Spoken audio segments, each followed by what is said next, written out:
And we are back from the break, ready to get this adventure on the rails. Is this a signal for more railway puns? I don't know, maybe, but I mean, we're on the rails to the end of this adventure, so Are you trying to kill us with all the bad puns? Yes. All right. So all I know is whoever. I think it's a good time for a training session. Yeah. But maybe there's some people in the audience who don't see the point. I guess we need a training montage. Are we going to derail this episode? I'm very curious how many people got your pun there, Big Mac. Anyway. Yeah. Look, let's just come on. Let's focus on the game with the thieves and their locomotive. Their locomotive. I see what you did there. Anyway, so you guys, all your characters position yourselves, and Sergeant Ragan calls off down the line of carriages, asking for each of the dwarves to call off and signal when they're ready and in position. They all do, and then he shouts forward to Vosh and Zirkle. All ready. Let's get this going. And with that, this whole long vehicle gives a big lurch, and then slowly starts moving forward. But as it does so, it picks up more and more speed over the next 10-15 minutes until it is going not as fast as your spell jamming ships can go in space, but considering you don't have a whole lot of things to measure distance against, doesn't feel as fast. Like you start seeing the wall of the cavern just whip by over the first 20 minutes of your trip. Yeah. The engine at the front is belching huge big plumes of smoke up. And it takes Braxon and Darrakar a little bit to get used to that blowing back. It is still, like, most of it's up, going up to the ceiling and everything like that, but there's still, like, wisps and swirls that come down towards you. Those inside the cabins and those farther back along the whole series of carriages are in a much better position. Finn, the wind coming as you're moving, it's kind of nice. The smoke, not so much. You could really use, do without that part. But as you get going, you kind of get into a feel for, how the machine moves. There is a very regular sound. Most of you don't know what that is, what's causing it, that very regular sound as you're going. Lankas, you understand that it is the points where each of the metal beams on the ground separate. That's making a very regular sound as you're going across them. Something like that, yeah. So as you're going, Braxon, the vehicle is moving around. Are you trying to stand and hold on to the railing? Are you kneeling? What are you doing? Braxon at the beginning is going to try and get an idea of how much this thing moves and jiggles about, so that he knows how easy it's going to be for him to lean over the edge and stuff without falling over. So, you can definitely stick your head out and lean, just a bit out. Certainly enough to easily see around the engine. The engine is not so large, and it has like an open, it doesn't have an enclosed cabin as well. Yeah. So it's fairly easy for you and Darrakar at the front to see forward. Okay. And the light from the front of the engine does illuminate, some distance ahead. it is impossible for you to tell whether that is enough space to really get a good stop kind of thing. But you can definitely see some distance ahead. And you can tell that the engineers at the front are keeping an eye out. Each of them have put some sort of device over their eyes, obviously to protect their eyes from the blowing smoke and everything, and sparks from the fire.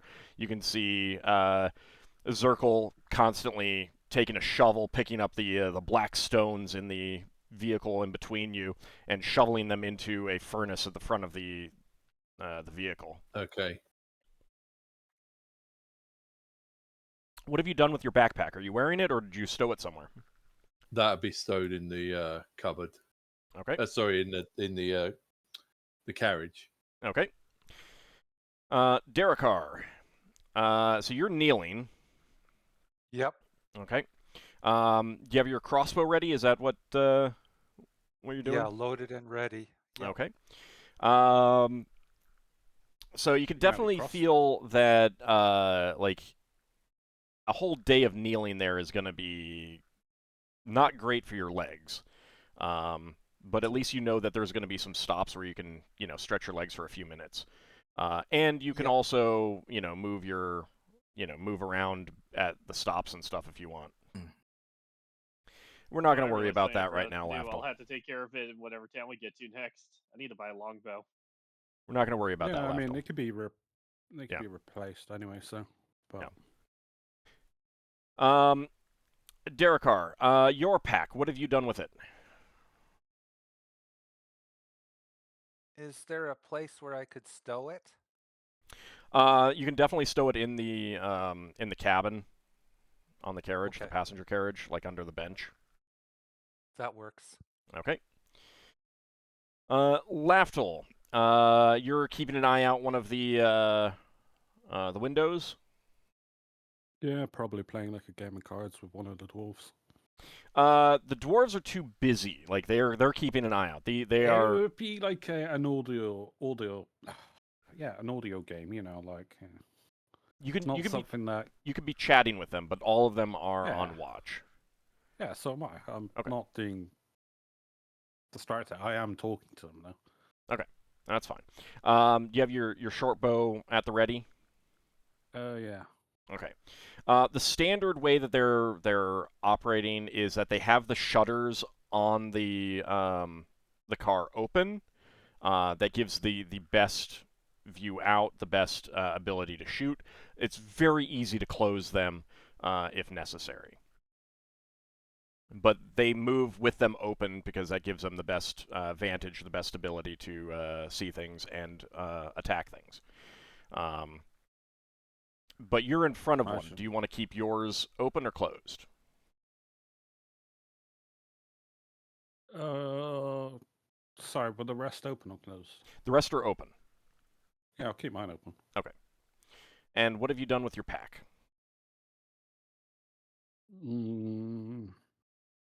Probably beside me. Okay. Just Did you have another question? Carriage. No, it's just on the on the passenger seat next to me or whatever the equivalent of. Yeah, yeah. There's benches. There's benches. Yeah, so I can put it on if I need to, basically. Yeah. But it would take a round or whatever. Okay. And Solas, how about you? Solas is basically giddy all the ride because he's so excited on being transported by this huge, amazing machine, and he's basically trying to take everything in. Okay. Do you have a weapon at the ready or anything like that, or are you just looking out and chatting with the I have my rod of alertness. Okay. All right. And what have you done with your pack? It's next to me. Okay. In the cabin. Okay. Back to Finn. So, are you standing, holding onto the rail? Are you kneeling? Are you sitting down? What are you doing on the cargo Probably alternating between standing while holding onto the rail and sitting with my back up against the cargo. Okay. Do you have a weapon at the ready or anything like that? Probably have my mace. Okay. And what have you done with your pack? It's probably sitting next to the cargo on towards the center. Okay. And you could chat with the dwarf either like here on the other platform or on the other side of the cargo fairly easily. You do have to speak up a bit, but not actually shout, because this is a very noisy thing. I'd use the opportunity to speak in Dwarven since I haven't for a while. Okay. All right. They will definitely be happy to converse in that. All right, Lankas. Yeah. I'm gonna be chilling in the seat. I might pop my head out the front periodically, just keep an eye out. I'll be looking out the window and stuff. Okay. Do you have any weapons at the ready? I mean, no, not at the ready. No. Okay. At least not on this. At least not until we pass that first town. All right, Or that's fine. Town. All right. So a dwarf will be next to you with his heavy crossbow, keeping an eye out of the window. He'll be happy to talk to you about things as well. Inart is at the back doing paperwork, and every time, like, the whole thing, the whole train will kind of like shake periodically. And every time you can see him like grumble a little bit under his breath as he's trying to fill out paperwork. He's obviously pretty skilled at doing this under moving conditions, however.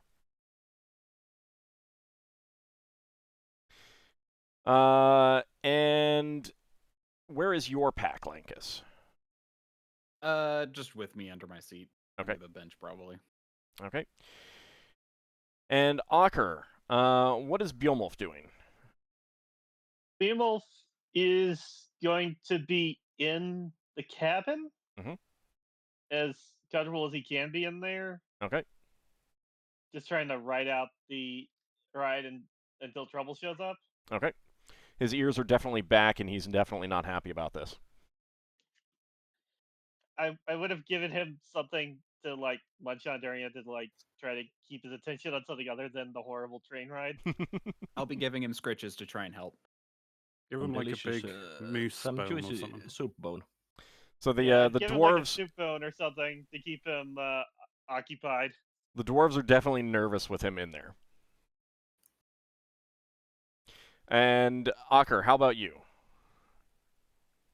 I'm like standing on this back thing, on this back area where the lamps are. I realize I don't really have a ranged weapon I can effectively use right now, so I'm gonna have my staff in hand right now. All right. And primarily looking backwards. Yeah, and if trouble does show up, like let's say like something big rushing up from behind, I'll switch it to all pike form and like stab. Okay. Based on the speed, you would be surprised if anything could catch up. Well, it's still a good idea to have somebody back here. Oh, sure, sure. And I mean, there are things that you don't know about. Like, there are monsters that you don't know about. But, like, you're riding along and you're like, I'm not even sure if someone on a horse could catch up, kind of thing. That's fair. It's the kind of thing where I forgot to buy a longbow, so it's like, I'm just going to be doing this until we reach the next town. I'll buy a ranged weapon. Yeah, that's fine. Since I can't use the crossbow anymore without sacrificing things. All right. That's Beowulf. He can hear the enemy. Yeah. So, actually, what I will say about... no, never mind. All right. And where is your pack? I'm wearing it. Okay. All right. Because I don't want to lose it in case something happens. That's fine. I just need to make sure that there are no unattended bags on the train. That TSA gets very, very angry about that. I already made that joke in the chat. I know that. But I mentioned TSA, and you didn't. Yeah, well, we don't have that here. So, Wouldn't it be the DSA though? no, it's a Transportation Safety Administration. They do transports. It's not the Dwarven Safety Administration. I thought it was going to be Dungeon Safety Administration. It's not that either.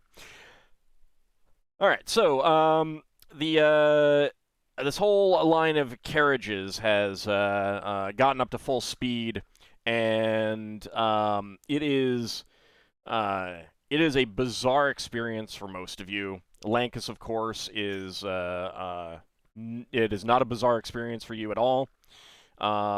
But you do feel like they're missing out on all the extra things. Like these wheels going around, there's so many things that you could have those wheels do. And they don't do that. It's so weird. They're much more Like have practical. tiny bells on the wheels. I mean, we can use the spinning action to power a loom. Yeah, exactly. I was thinking of a spinning wheel or like some kind of like lathe, pole maker, whatever you call them. Not to mention they're boiling water and not making tea with it. Yeah. So after about an hour of travel from the first start, you do hear a loud squealing sound, and you can sense the this whole string of carriages begin to slow down. Those of you in the front, you can see a light in the distance, a yellow light, and as the this whole big machine slows down, you can start to see that there is a device on either side of these rails with a big arm above it and attached to ropes and everything like that. And the train slows down and positions itself right under that. And you can see a couple dwarves at this location, and the dwarves with you will tell you that it's a water stop. And you can see the arm gets put into a position over the engine at the front and begin to fill it up. All of your dwarves begin to get out, stretch their legs a bit. The Inart at the back checks over some of the wheels and the brake of the carriage, and the dwarves at the front do a quick inspection of their engine while the water is pouring into the big tank at the front. Solas goes to observe the engine check and also the water refilling the tank. Okay. Is there anything anyone else wants to do while that's going on? So, is this just a place to get water, or does it count as like a town? It does not count as a town. There's just two dwarves here. It is a water stop. Okay. You can see a little cave entrance or a doorway set into the wall, and it is a bigger area. Like it widens out a bit, but it's all carved out of the stone, and you can tell that through that little doorway is probably a little chamber for the dwarves to rest and sleep in and stuff like that. Ask them how they get the water. Do they have a pump or something? It's all built into the wall, so it's hard to tell, but you would guess that there's probably some pumps set up, accessing a well or something like that. Braxon's going to say to Darrakar, you probably want to move around a little bit. Yeah. Otherwise, you might seize up. Yes, I'm getting up to stretch. Okay. Lankas will be closely examining the water processes. All right. Just trying to get a feel for how they work. Okay. I'm guessing there's going to be a cargo inspection.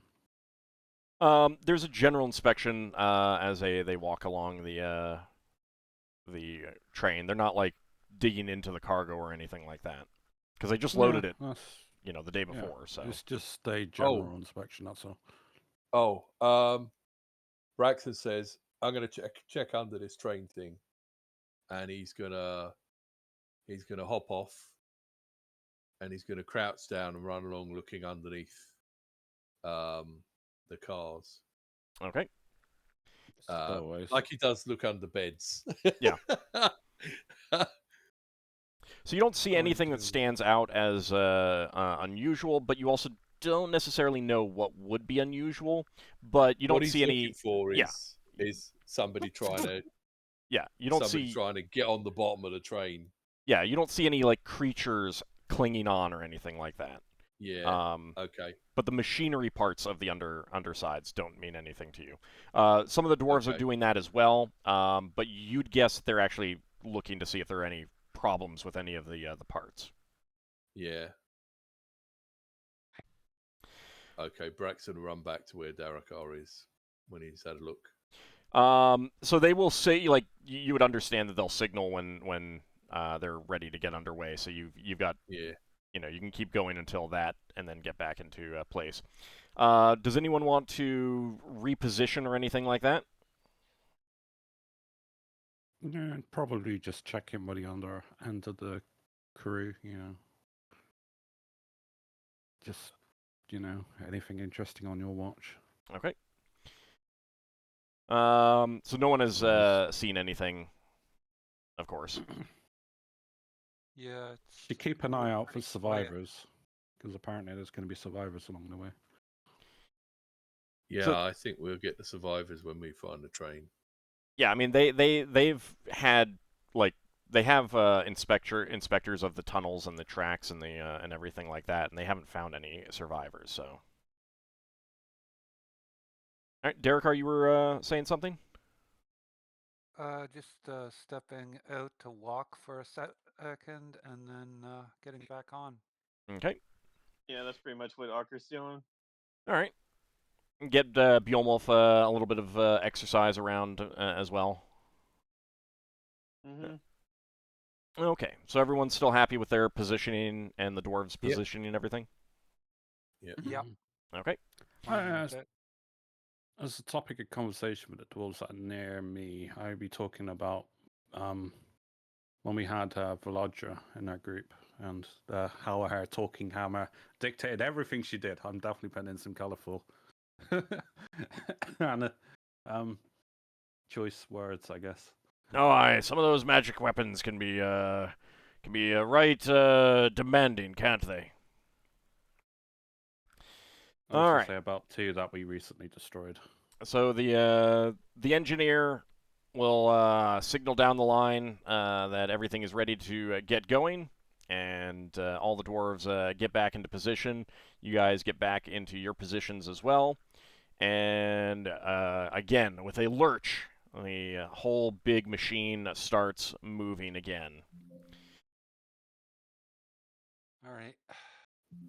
The whole machine takes about the same amount of time to get back up to normal speed, and after about 20 minutes or so of traveling like that, Braxon and Darrakar, you can see another yellow light ahead.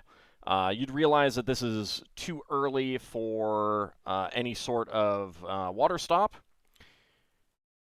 And after a couple minutes, you pass a dwarf holding a lantern up with this yellow color, yellow like pane of glass over it. Just blow past him, and suddenly you are in a much larger cavern chamber with pillars going up to the ceiling, and you can see that these long straight bits of iron that this device is running on actually splits and curves off to the side, and another line is crossing it. You can see other lines, and you'd realize that this is a way to move this whole long carriage to go to someplace else, but you're heading straight through. The large cavern quickly, comes back down to the small size as you pass through it. and you pass another dwarf on the other side with another light, with the same yellow light on it, and you keep going. After about another 15 minutes, there is a lurch that all of you feel, and Finn, you suddenly realize that one of the cars in front of you is actually getting further away from you, rather than all being at the same distance. And just as you're realizing that, you feel the brakes applied to both the front and the rear, and everything comes to a stop. And you hear the dwarves start calling out that there's a coupling brake. And once the whole thing comes to a stop, the engine slowly backs up very, very slowly until it's very close together, and the dwarves all pile out to help do a repair. Braxton's gonna jump out before that, while the train is backing up, and he's going to take a defensive position in front of the ship train. Yeah, Ockar's gonna get out as well and have his sword ready, his sword and shield ready as he's looking around. Okay. Same. I'll pull out my glaive. Okay. I So- miss Back for how danger. what just happened. Coupling The brake. coupling broke, All right. and the, So wh- and the train deconnected. It started. We almost lost half the train. So Right. as the train backs up, Braxton will back up as well. Alright. But he wants to be, and he probably won't stand where he's silhouetted. It probably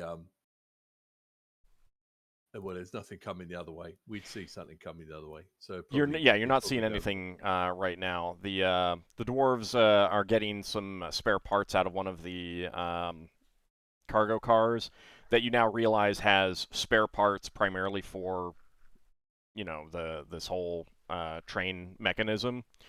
Yeah. And the two engineers and Inart move to the point where the break happened and get everything replaced. And once that's done, the engineer heads back to the engine and slowly backs up the whole train just the couple feet until the linkage is made again. Yeah. The dwarves As will we tell have you. observed, The dwarves will tell you, it happens sometimes. These things just break apart, but we're all used to the feel of it, so we knew exactly what happened as soon as we felt it. Well, that's good at least. Solas would have observed the whole thing with high interest. Braxton's gonna talk to Vosh and Zirkle while still keeping an eye on the front, unless one of them's still at the back. And he's gonna say, did that look like a normal breakage, or do you think there could be sabotage? Why, it's perfectly normal. It happens all the time. That's why we have the Yeah. spare parts. Oh yeah, I understand that, but I'm just thinking this could be the sort of thing that somebody's trying to do to force you to stop so they can take the gold. They nod, but they are they're definitely unconcerned. While they're repairing it, Lankas is gonna check the other couplings just to make sure none of them look Okay. like they might break. Some of the dwarves And are improve. also doing that. So you join in with them, and you can also see from the old part that it's kind of hard to tell. It's just like sometimes the metal is just poorly made. It's got some flaws in it. You're used to seeing that kind of thing too. Mhm. You might say something like, "Yeah, I hate it when that happens, and you got a part like that, and your whole steam engine just blows up on you," or something like that. Braxton will say to Vosh when he goes forward again. I'm going to keep an eye out to the front. Give me a yell when you're nearly ready to go. Yeah, they'll definitely call out when everything is everyone's ready to get back on the train. Did we inspect the rear? Just Yep. yeah. Let's. They inspected everything. Yep. Oh, it's already done. I'm Okay, keeping perfect. I'm keeping an eye around the rear, checking things. So it takes about 20 minutes for them to finish their replacement, get everything inspected, and you guys get back on board and underway again. So the Yeah, dwarves I will should indicate say- to you that this is the kind of thing that prevents them from, getting to the destination, Kalostra, in one day. If you get too many of these kinds of things, you get a delay back at that intersection that you passed. That's when they have to, stop at Karmazaz. But if they have a day where there's none of those events happen, then they can get in a little late in the evening, kind of thing. But they can do it and get there in 1 day's travel.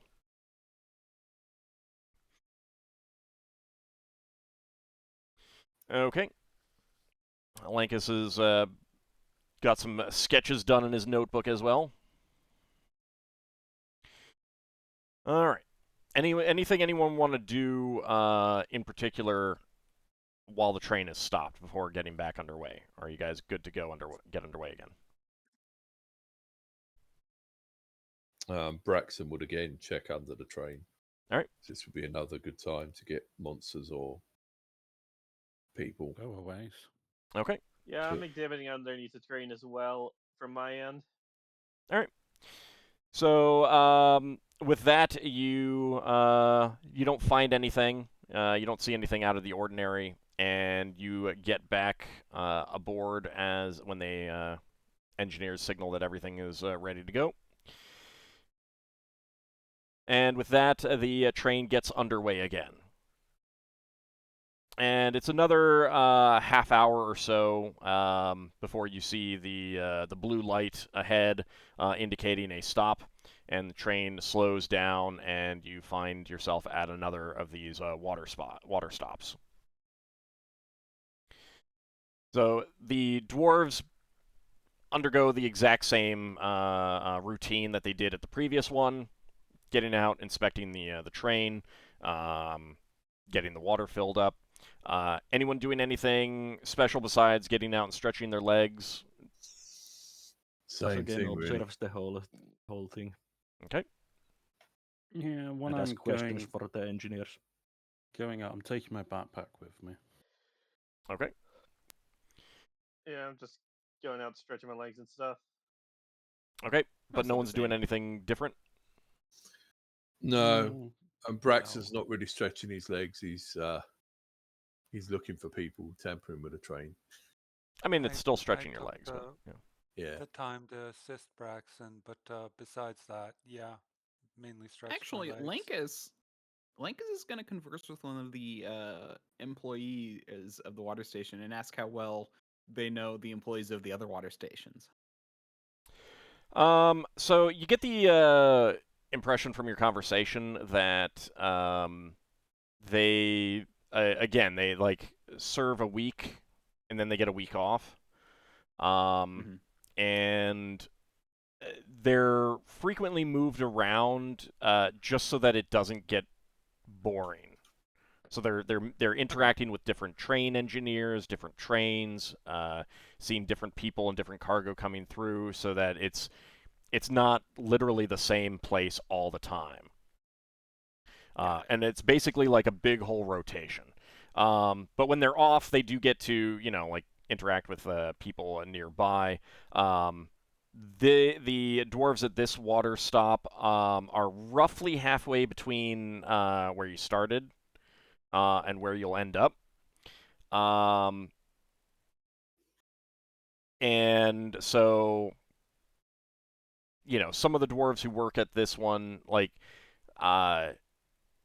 could actually live far away from a town that you don't know about. There's not, like, the people from the closest town are the ones stationed here. Since they're on for a week, they don't like it doesn't really matter where they live. They just hop a train until they get to their destination and then go on duty kind of thing. Yeah. And then that train picks up the people who are off duty, and eventually they get they find their way back to their home, or they stay with friends or something like that.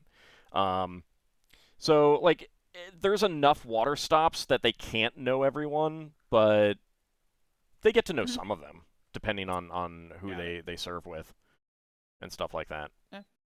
Just figured more information is better than less. I think Lafdul started to get claustrophobic from being underground for so long. You've been Lankas feels so at underground home. longer. Lankas feels so at home underground with loud machines. Yeah.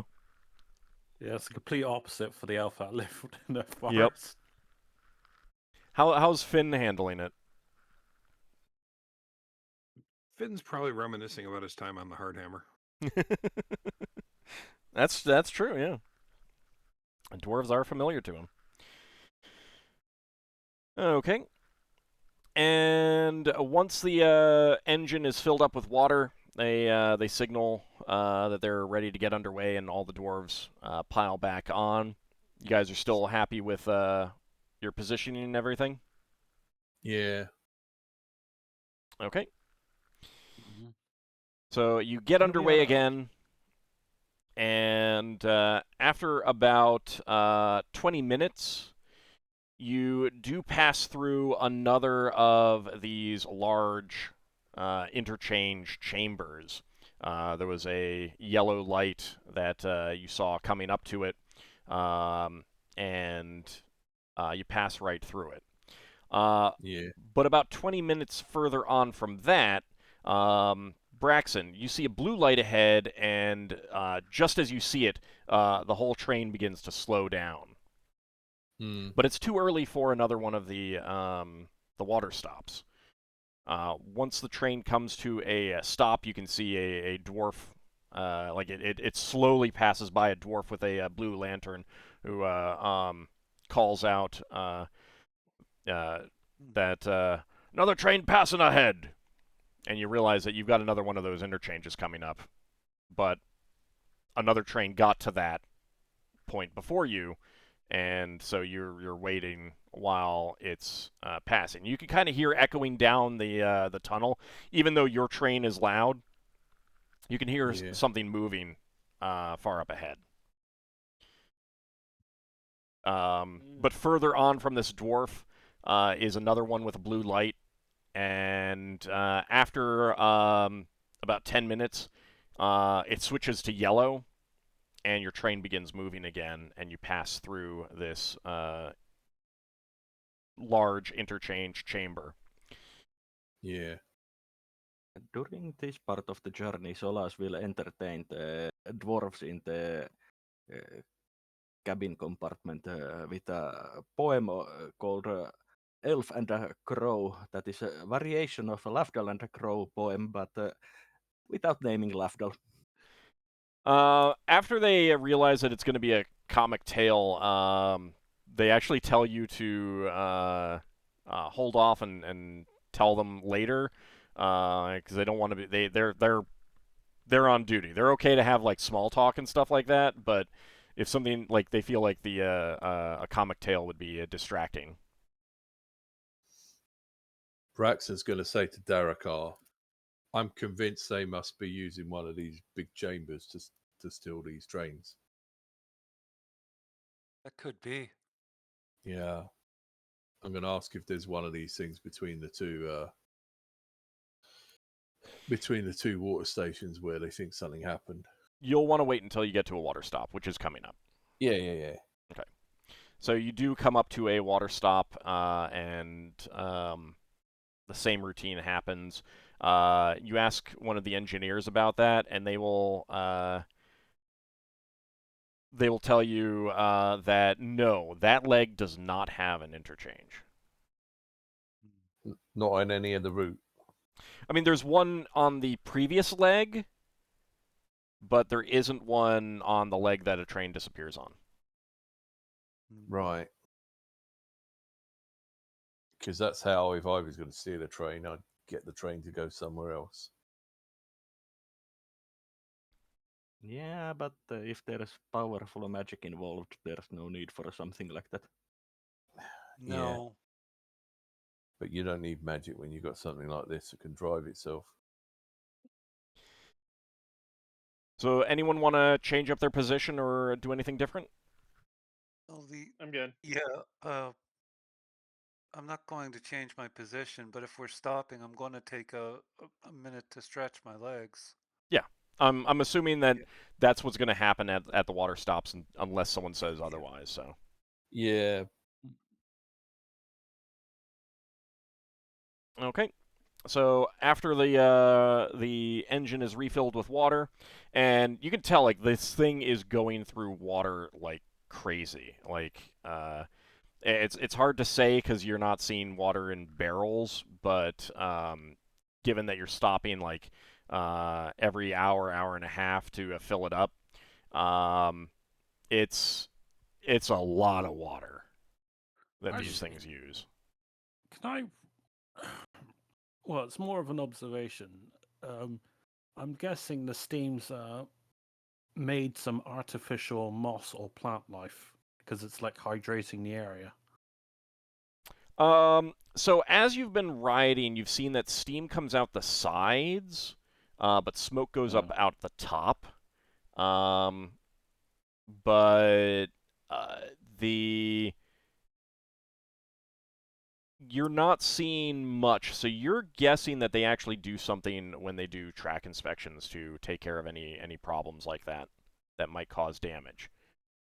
Mm. Mm-hmm. Mm.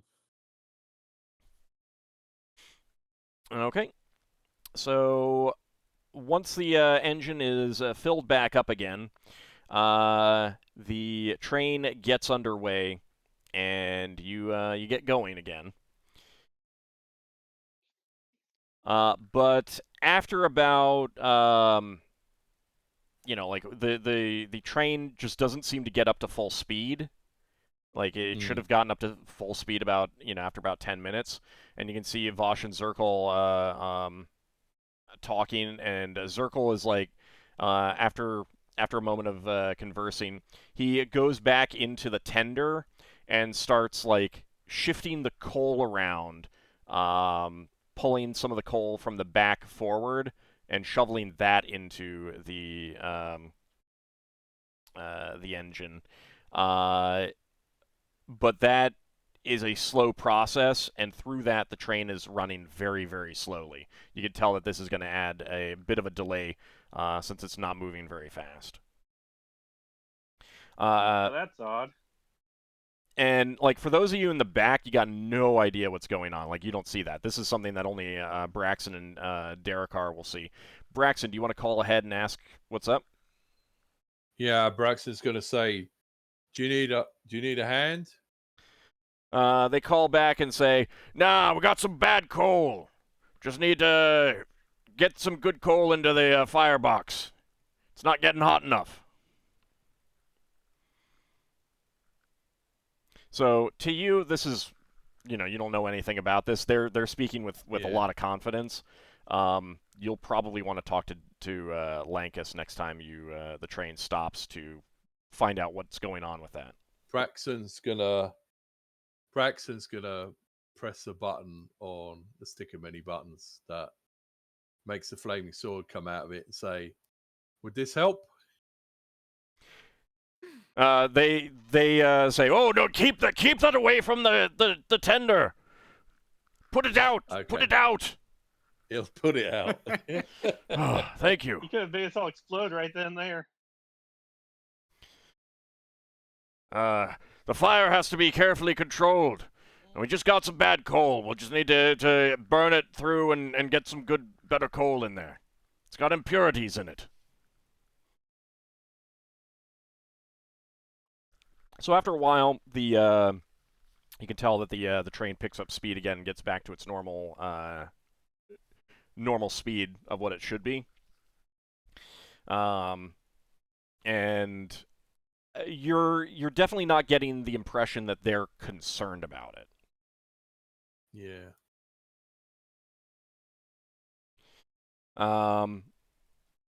After another 20 minutes or so, you do pass through another one of these interchange chambers.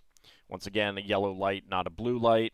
You're now realizing blue means stop or danger, and yellow means clear travel, go ahead, that kind of thing. And the train continues on. 10 minutes on from that, you see a bright light ahead, Braxon. But the train isn't slowing down or anything.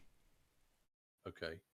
And a moment later, you you feel like you're flying right out of the mountain, and you realize you've been going uphill slightly, because you're blasted by some chilly mountainy air, and the bright sunlight practically blinds all of you because you've been in a very dark tunnel this whole time. And We're cursing from the back of the train. You see that you're in a narrow mountain valley, very high up in the mountains. But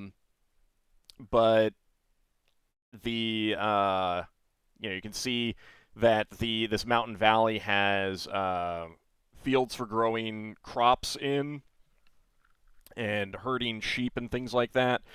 Small dwarven stone houses scattered about this valley, and you start going downhill a bit, and you can see a small dwarven town straight ahead, and the train begins to slow down. The sun is beginning to get lower on the horizon behind the mountains. You realize that it's mid-afternoon at this point, as the train pulls into what you realize has to be Karmazan's town. Right. I didn't realize this was going above the surface. This is I didn't interesting. expect that either. Yeah, I thought it was going to be all underground as well. Yeah, they didn't say that, did they?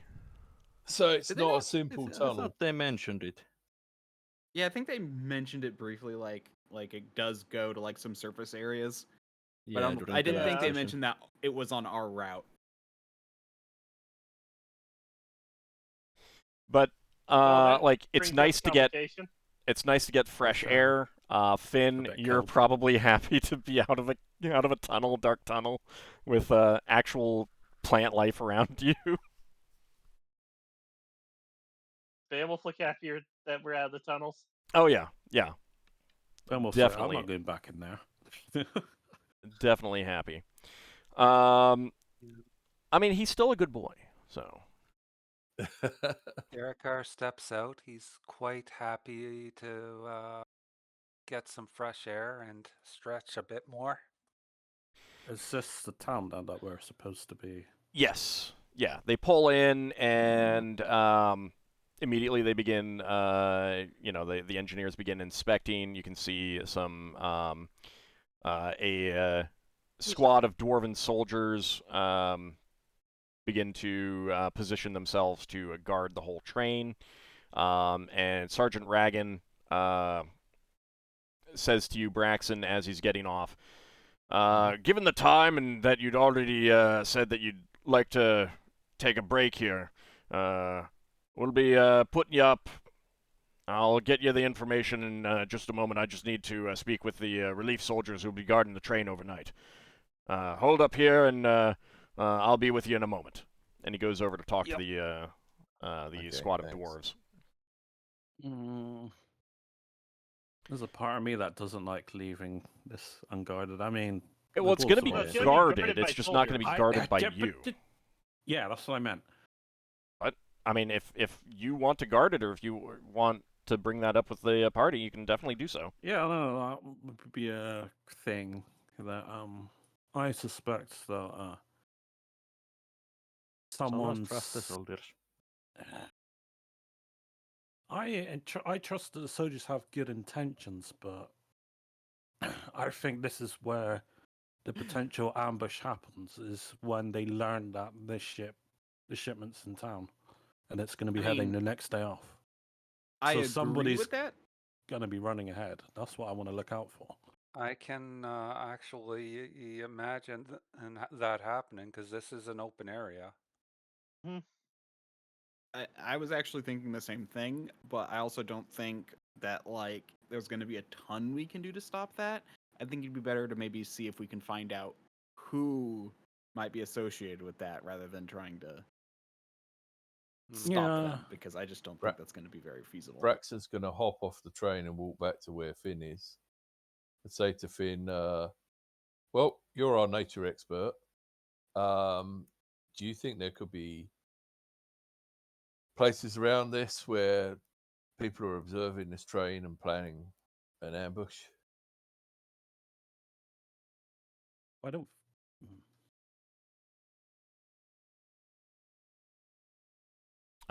He stepped away, it looks like. Oh, he stepped away. I was going to say, just I got bad timing. not to say an ambush, but rather just scouting for information. Ah, I don't Finn, think you're we back. would try anything here. Did you hear that question, Finn? Good. Finn's actually going to take the form of an eagle and fly around just to see what he can observe. Okay. Do you want me? I will cast telepathy on him as he flies off. He can relay information to me. All right, you can cast telepathy on him before he goes. That's fine. Yeah. So. If you're okay with that, Finn. I got to listen to him again in my head. There is no escape. Just remember, Finn, you can always take the form of a crow. Yeah. Sorry, take There is that. form. So, Lafdul would enjoy the form of crow. You take the form of an eagle and fly up, get a view of the valley, and so you're crossing this rail line crosses the valley in the short dimension, so it stretches like east and west roughly, a fair bit of distance. But it's a very high valley, and there are very high mountains all around it, covered in snow, maybe even glaciers up there and stuff like that. But you're not too close to the you're not really that close to the tree line or anything like that. And the part of the blast of cold air when you came out was more of just like a temperature differential. Now that you guys are all out and Finn, you're flying around, it's pleasantly warm. It's comfortable with the sun and everything like that. But you can definitely tell it'll get chilly at night. And there's lots of potential places, like because you've got these steep mountains on all, surrounding this whole valley kind of thing. There's lots of potential places that someone could be observing from, but you're not seeing anything that stands out, and you're not seeing anything obvious where someone is doing that from. Is there anything in particular else that you're looking for? Any questions you have? Yeah. I would take an extra close look around where the train goes back underground again, too. Okay. So there is an arch, and you saw this like on the way out, like a stone-built arch, really, really reinforcing that entrance so that if there's a rock fall or a rock slide or something like that, it won't cover up that entrance, and it'll be like directed around to the sides. And it would take a pretty substantial natural disaster to block that up. You kind of swoop down and fly around that area, and you don't see anything standing out as like an encampment that's trying to hide itself from view from the ground, but is visible from the air. or anything like that. There are, like, down at the ground level, there are dwarven homes built into the, the edge of the valley. And, like, looking at it, you can tell that the floor of the valley is, like, built up with soil. And, like, if you removed all the soil, you probably have a pretty steep, valley, bare rock going down much deeper than the floor of the valley. And there's a small stream trickling through down the center of it. Okay, well, with nothing obvious, I'll fly back. Okay. Oh, I'll remind Finn. Yeah, do you need any herbs from the mountainside while you're flying around? Not right now. Oh, Besides, I need my hands again to pick you them. could scout out a location to pick them up later, though. I mean, you're taking mental stock of the area already, so if you choose to do something like that and you have the time, you're welcome to try it. Whether you'll have time now, but yeah, I mean, later you might, after you've solved this this mystery. Mm. So, Finn, you'll get back to the party as Sergeant Ragan is talking to you guys. You will be put up at one of the two inns in town, which both also have taverns inside. And it is the Laughing Vulture.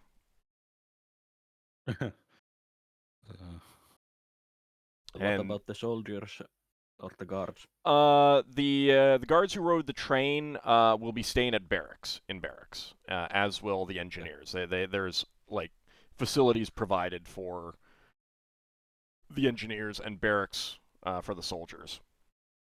They don't stay at Solas the inn. asks if they are interested in joining him for a pint.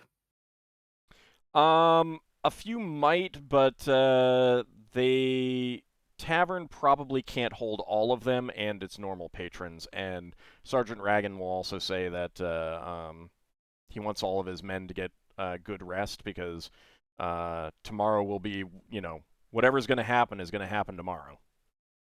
Yeah. Yeah, Solas wasn't planning on going overboard. No, but he Yeah, doesn't once want you his he have- doesn't want his men to go overboard. That's the thing. Once you Yeah. have one, your inhibitions go down. One becomes two, becomes three. Nah. Braxon says he wants to get some food and drink, but he'd rather sleep with the train. I'm gonna chase up a contact in town. Apparently, I've been told to go talk to. Apparently, So- they might have a better idea of what's going on. Sergeant Ragan will say, you can if you want, but it's going to be pretty uncomfortable and it's going to get pretty chilly. I'm All gonna right. ask. Or the blanket. Oh, fuck. I'm gonna ask. Is there a Fletcher in town? Well, not per se, one by but we do have a few hunters. You could go talk to one of them. Yeah, I'm gonna go see about getting a bow and some arrows. Okay. This is going to be non-proficient anyway, right? Yeah, I was planning on just getting a normal longbow and some arrows. This is like so I have something to do range attacks with and train with. I know that I was asking Braxon to make me a composite longbow at some point. So I'm just getting a basic bow for now. Yeah, Longbow. they'll only have short bows available right now. Like he'd have to make a longbow for you because they're dwarves. And it would take too long, right? Although, to be fair, here's a thought. Because Loire acquired a longbow recently, a magical one. He could have given his old longbow to Ockar? Yeah, but that didn't happen before you guys left. Yeah. Mm-hmm. Fair enough. Braxon I had mean, also if led you're his place off non-proficient anyway, then Yeah. I mean, you can just get a it short doesn't bow. matter exactly what you use, and it's just a short bow. I have a suggestion. Before we all disperse. Those people that are expecting us to come through will be expecting the train to come at its usual time. So, what do people think about going to bed early and the crew waking the train up a couple of hours early, and we try to get to wherever the ambush is going to be before they've prepared for it? So the problem is that number one, your train is moving days earlier than normal anyway. Oh, okay. Because they would have been ready, like they would have been expecting you guys to come in like a week later. Okay. But you flew. That's number one. Number two, there are so many delays that can happen along the trip anyway that there really isn't a normal scheduled time for a train to pass through that section. Fair enough. Yeah. The difference between it having delays and it can cost them a day, or it can go through during the first day. Yeah. So they would have to, if there's an ambush, they would have to be there ready basically for multiple days. Okay. Yeah. Does everyone want to at least get some food at the inn and tavern? Yeah. Yeah.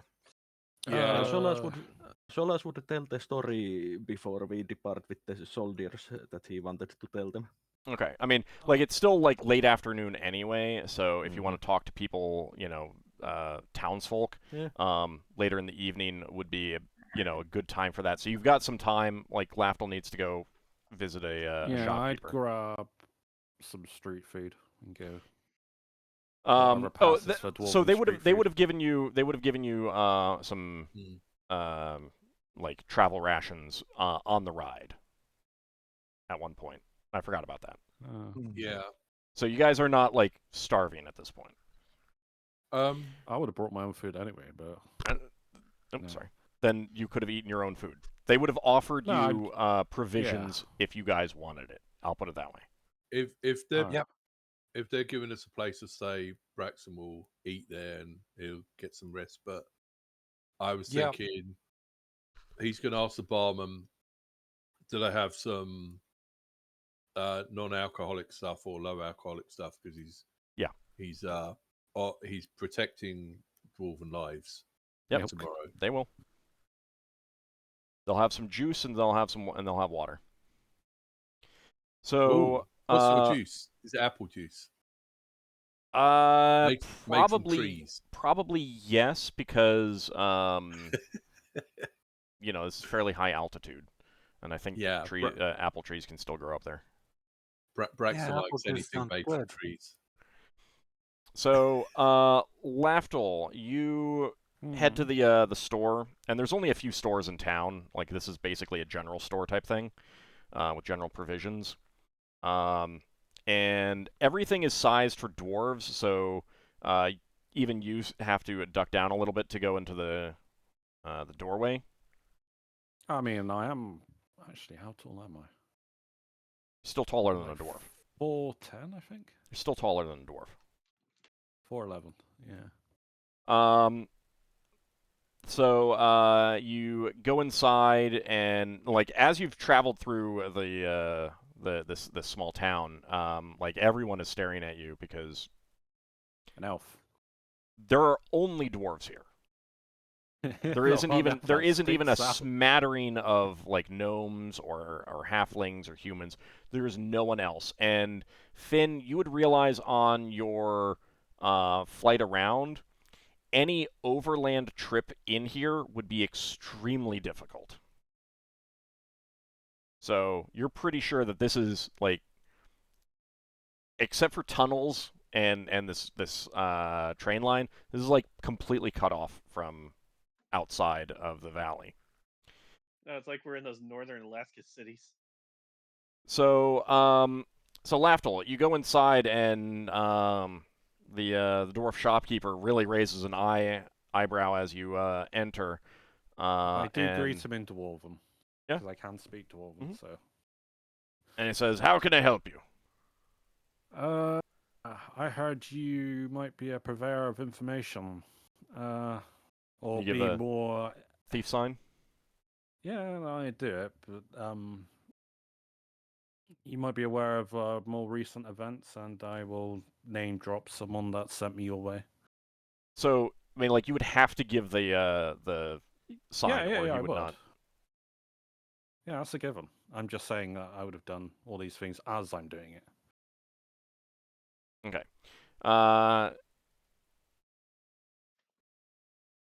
So he says, I might have some information. What are you looking for? Never had one of your type through before.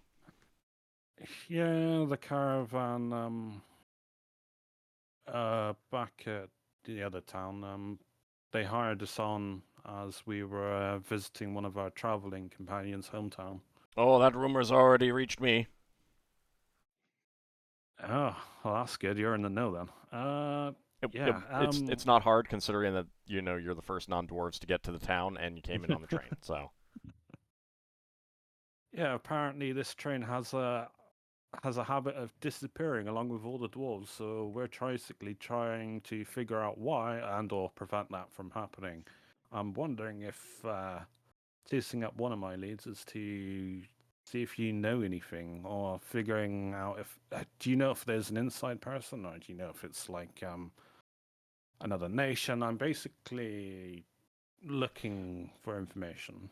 I got no information about that, but one thing I could tell you, and I don't know if it's connected or not, but an old dwarf at the train yard. He called himself the station master.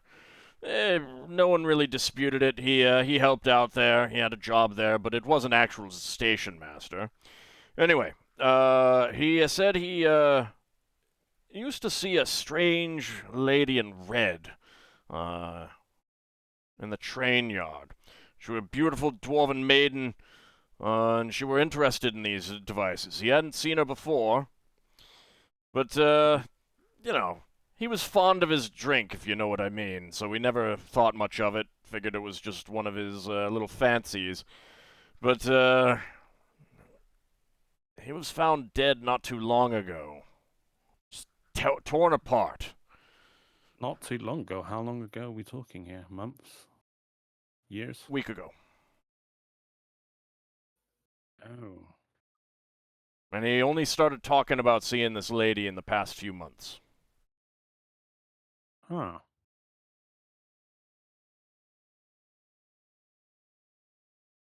Did he have any relatives at all?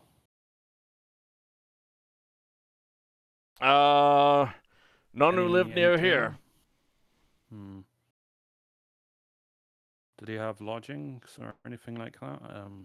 He might have wrote a journal or anything. Hold on a second. Darrakar, you're having some issues. I think you might have actually gotten your token deleted. Hold on. Because I'm not seeing your token. Yeah, that's what I think happened too. Okay. Sorry, I didn't notice that your Yeah, token I got don't see deleted. Darrakar's token. Let me get you out there. All right, sorry. that What makes was that question again while I do that? I forget where I was. Did he have any? Did he have like an abode, or did he rent an inn? Rent a room, I mean, or he might have kept a journal. Ramblings of a madman, as you say. Maybe he wasn't so mad, but it's hard to trust someone when they're living that kind of lifestyle. He had a house, but they already looked at that and they didn't find anything. He weren't the type to do much writing, if you know what I mean.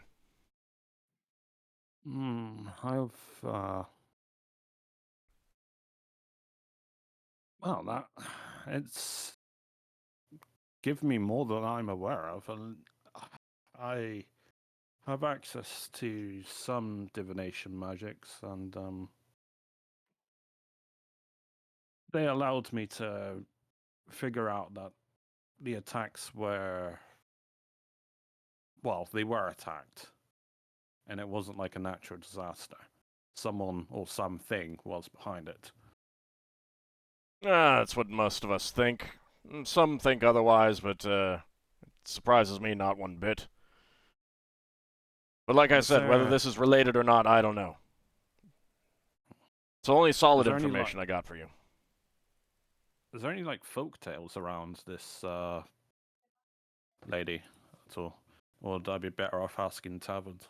You'd be better off asking in taverns. I don't pay too much attention to fancy talk.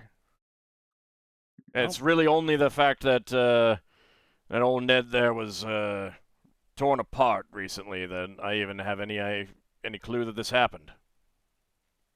Was he buried, or was there like nothing remaining of him? Oh no, he was buried. He was buried. His body was there, but from what I hear, it was a pretty disgusting sight. Ooh. Is there like a crypt keeper that keeps records of where people are buried? Well, I mean, he's interred in the cemetery. How is he gauging? He's interred in the cemetery. He's buried. All right. Is there a name of the cemetery keeper you could let me know by? I assume you're a close community, judging by how. Yeah, I mean, he can direct you to the. There isn't a cemetery keeper per se. There's just a cemetery. Yeah, a graveyard keeper, or I don't know, whatever, the person that buries people, or their equivalent. All right, then. Yeah. What kind of shop is this, by the way? This is just like a general store. If you want to say that you went to, actually, like they probably would have short bows and arrows. Now that I think about it, do you want to buy Ockar? Do you want to like have asked Lafdul to go buy you a short bow and some arrows? Yeah, that's fine. I could use that to at least practice some of. I mean, it's similar enough to a longbow to do some work with it. Yeah. All right, then I will pay like 50 gold. No, you don't have to pay. Ockar pays. Yeah, no, I'm paying for the information. Oh, quote. Yeah, however much you want. On top so of... I don't care about the cost of a short bow. It's not going to be anything. It's going to be under 50 gold anyway. So. Right, but Ockar would have given you the money for that anyway. Yeah. So Ockar, deduct the. I think it's 30 gold for a short bow, and I'd have to go look up the price of flight arrows. You can just look that up and decide how many you want to get, and that's what Lafdul will buy for you. Yeah, it'd probably be like a short bow and like 12 flight arrows, maybe. Yeah, that's fine. Remember that you get the cleric's non-weapon. Cleric's proficiency penalty since you don't have the weapon proficiency. Okay, yeah. He knows. He knows. I mean, he's looked at the rules. Nothing. So yeah, Lafdul, if you want to pay him 50 gold and on top of the yeah, that's fine. Yeah, on top of the bow. I mean, because that helps me. Yeah, you've given me a lead. It's otherwise I didn't have anything to go on. So. But they're not going to dig his body up if that's what you're going to go ask about. No, that's fine. That's all Lafdul's for. He doesn't say that, but. And they're not going to they're not going to let you dig his body up if you. Who said I was asking for permission? Can we not ask Finn to turn into a giant mole and like we don't technically need to get him out the grave. This would be a very, very good way to get your contract canceled and sent back on the next train bound in irons. Yeah. Also, if Solas heard about No. I don't want anyone saying if I hear about.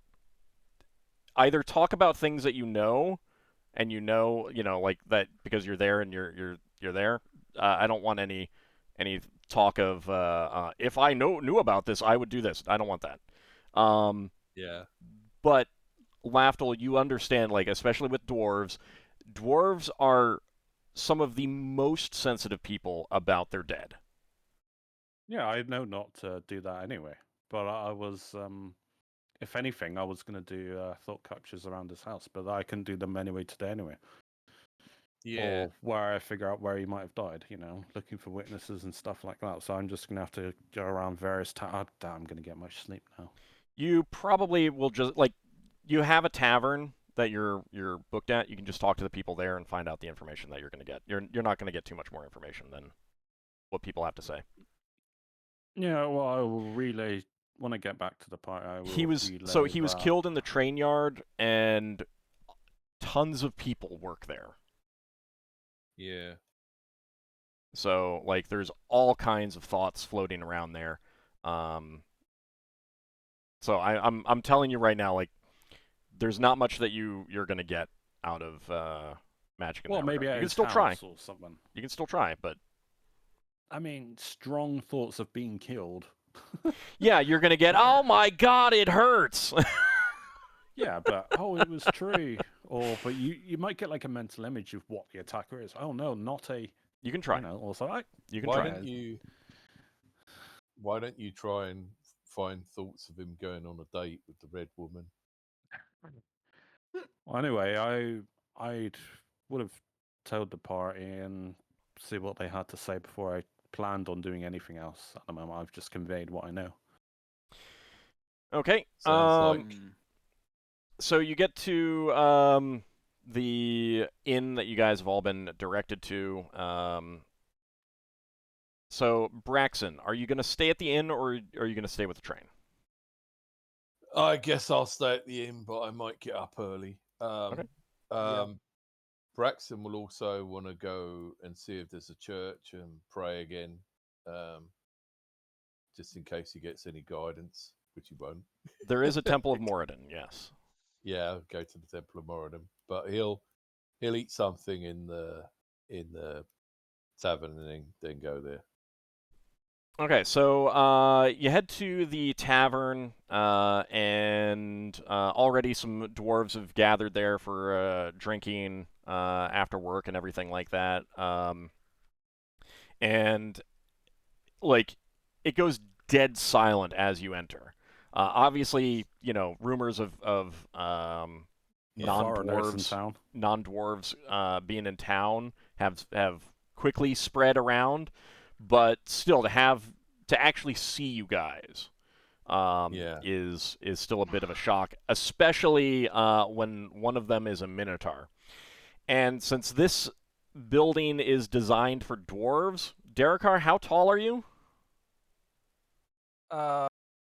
If I recall correctly, I'm over 7 feet tall. Okay, so you really have to hunch over inside.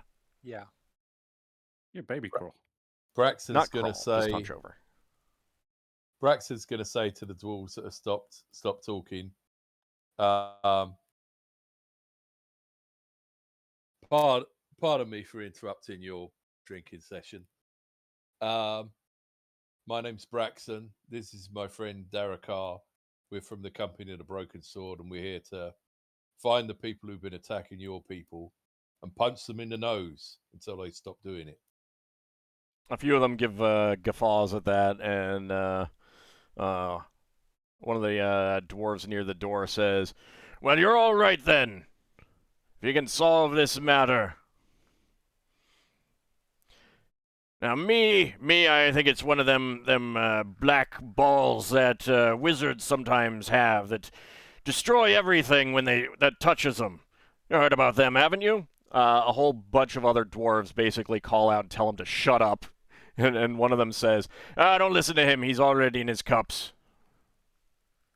Oh, God, Sphere of Annihilation would be awful. Yeah, I don't want to be anywhere near that. That's an enemy we wouldn't be able to punch, for sure. I mean, you could. Braxton will try, but try. Yeah. That's how Braxton loses his arm.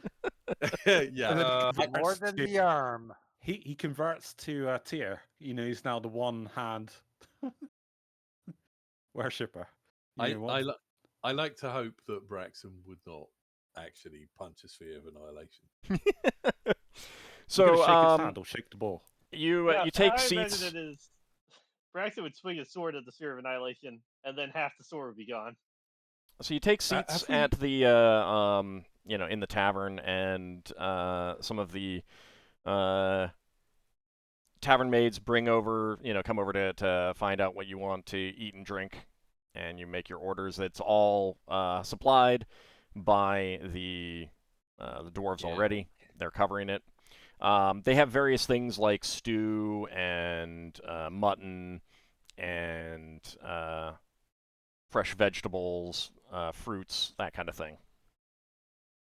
Mutton Fruits. sounds really good with side of fruits. Well, Yeah, specifically Braxton- more dried fruits that have come in on trades from elsewhere, Ah, right. That's good. Okay. and of course bread. Yep. Bread Yep. too. And maybe an ale to drink as well. Yep.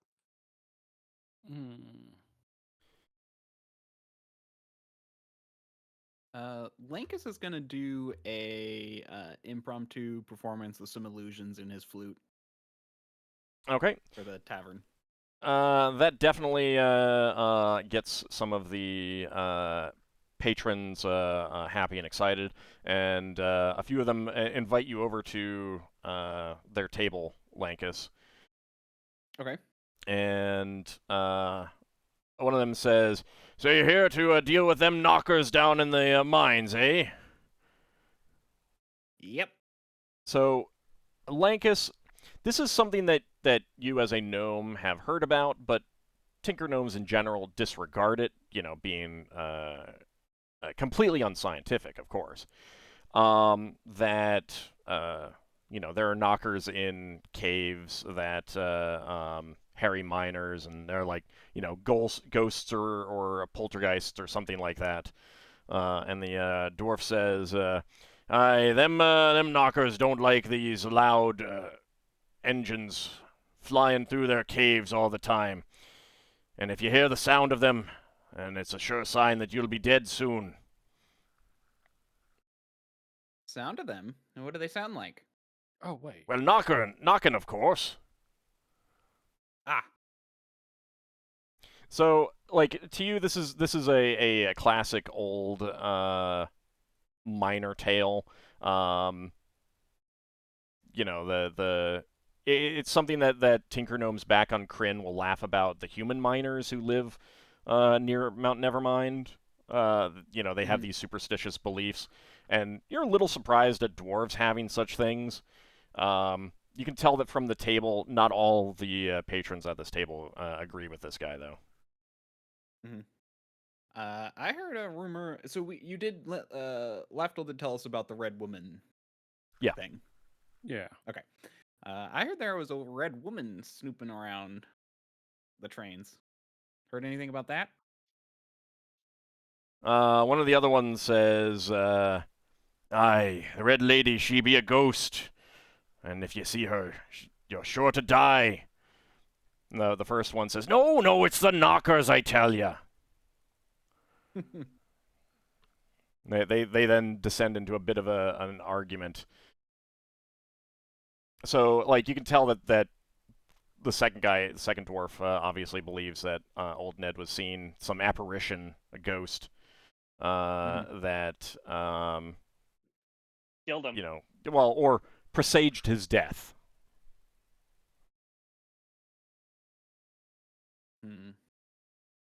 How did he die? One of the other ones says, "Oh, I heard it was horrible, just absolutely torn to pieces. I don't know what could have caused such a thing. Certainly not the sheep we have around here."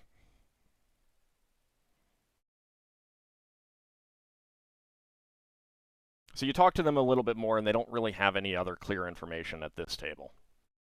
Okay. Okay. Didn't Braxton's think gonna so, go. but it's still worth a try. I still enjoy my time. Sorry. Go ahead, Braxton. Braxton's gonna go sit down with the guy that was talking about the sphere of annihilation. Mhm. Has he heard of a sphere of annihilation? Not by name, but yeah, you've heard that powerful wizards, can summon these black spheres that just destroy everything they touch. Yeah. Well, he'll have a chat with the guy and say, I've heard of this sort of thing. I've not seen it myself yet. Hopefully I won't. Have you heard of any wizards poking around the town? No, but surely it's a wizard behind this with them black spheres. And he has a companion with him who just shakes his head and says, "You're a real idiot if you think that." No, no, no. He turns to you, Braxon, and says, "I know what it is. You've heard of them elemental planes, right? Did you know that there's a elemental Yep. plane of time? Yes, one of them residents there took the train back in time before there wasn't no steam. That's what I think it is." I've actually been to the elemental plane of vacuum. It wasn't very nice. I had to come out. There was no air. No, no, no. But this is a time creature of time. Took the whole train away. Heck, who knows? Maybe we're descended from them. That's an interesting idea. Where did you get this information? It's just what I think. What else could it be? Right. Yeah, well, them superstitious dwarves over there. He's like waving a dismissive hand at the dwarves at the table that Lankas either was at or is still at. And he's saying they believe in ghosts and knockers. It's none of them things. You can always describe things with firm facts like magic and time elementals. We're currently interested in a lady in red that was hanging around with the old station Psha. master. That's just a superstitious rumor. I don't believe none of What it. if she was one of your wizards and used her magic on him? I mean, I don't think it was a wizard. He thinks it's a wizard. He elbows his friend who was talking about the sphere of black. Yeah. And he says, no. They're summoning one of those black ball thingies to destroy the train. How else could it disappear entirely? They both nod at that. Like, that's why they're convinced at what it is, because the trains have disappeared entirely. Yeah, but the station master was killed, so I'm wondering if somebody's extracted information out of him about how the railway works. I mean, it could have been the night flyers come down out of the mountains. Night flyers? What's a night flyer? They were allies of the Dark Elves during the war so long ago. They're still up there. Oh, so they're people. They say. They're not creatures. I mean, people of a sort, I suppose. They could talk. I assume so. Are they beasts? I haven't seen any in many a year. Is there somebody? Could you describe what they look like? So you could get kind of a fanciful description. They have horns, they have wings, but they're also elf-like. So an elven gargoyle. Solas would mention that these things are called Finnel'ar.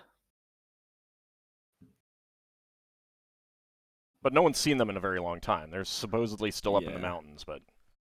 Do they tend to go after gold? Do they have a use for it? I mean, they're only giving you, like... They are sentient. Rumors and myths at this point. I mean, gold's only good for trading, so... Well, while we're at the tavern and the rest of the party's gathering information and stuff, I'm going to get myself a drink, and I'm going to share a tale with some of these dwarves about that time when we retook a dwarven citadel ship. All right, so you sit down at a table with some other dwarves, share your tale, and are you also like trying to get on their good side to then see what they think? Yeah. Okay. Yeah, I'm trying to get on their good side, and I'll even show off. I believe we got the axe on this adventure, so I'll even show off the dwarven axe. Okay. Oh, They're quite impressed. But But then when you ask what they think about the tunnel, one of them says, "It's a haunted line, I tell you. Some little while think back, undead? a whole track repair crew were found hacked to pieces down there. No one ever found out who did it, and there's an uncomfortable cold down there. Ask anyone who travels through it; they'll tell you. It's haunted, I say. Them that were murdered down there are still haunting it and looking to get their revenge on those who haven't found their killers." Mm. Another dwarf Well, nearby says, "Now, it's haunted all right, but it weren't them. It's from the dwarves who died building it." That's what I think. Either could be very likely. We'll have to keep an eye out. So Solas would also look for a group he could join in, and Solas would entertain them with stories of an elven adventure, and would start with the story of this elf and crow. So, Really wants to pack out this. you get you get on their good side, but you don't hear anything different from what anyone else has heard so far. Looks like you've gotten all of the different stories that are going around town already.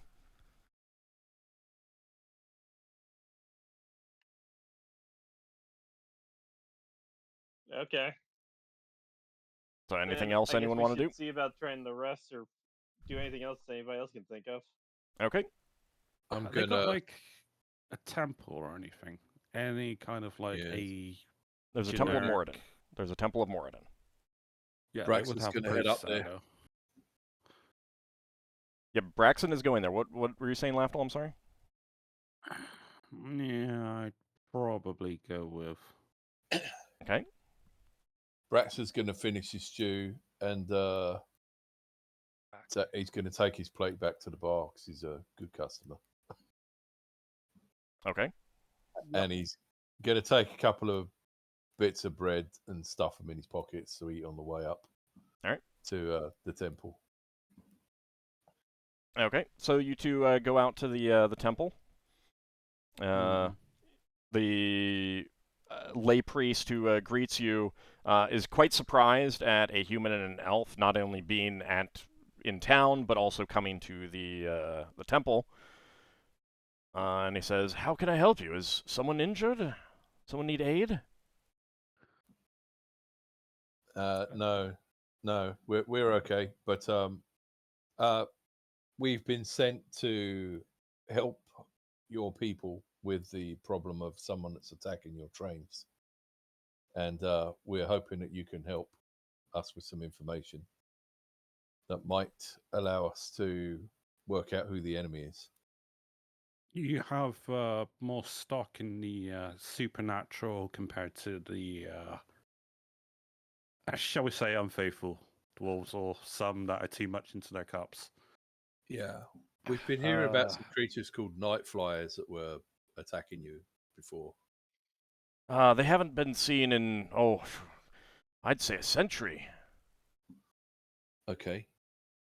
Do you have any information about them, or in a book or something that we could have a look at? So, you probably would have heard a little bit from Solas already. And these are all old tales. They were an evil dark force that were allied to the Drow. Possibly like half-breeds of some kind, because they are elf-like.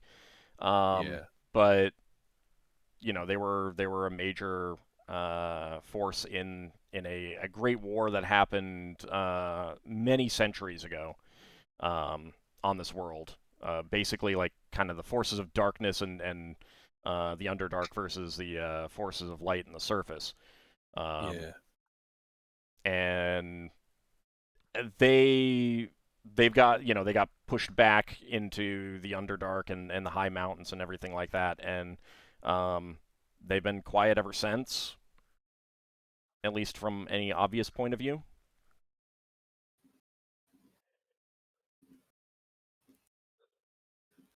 Basically, they are treated like a boogeyman. This could be it, though. Yeah. Do you have any confirmed previous encounters with any of the supernatural, like undead, Not in really. this area? Not really. None. Not recently. I mean, they occasionally get a monster coming down from the mountains. I'll tell you about a dragon or two that live in the high peaks that sleep most of the time, but awaken occasionally and come down to feed on the sheep they have and terrorize, but then go back to sleep, kind of thing.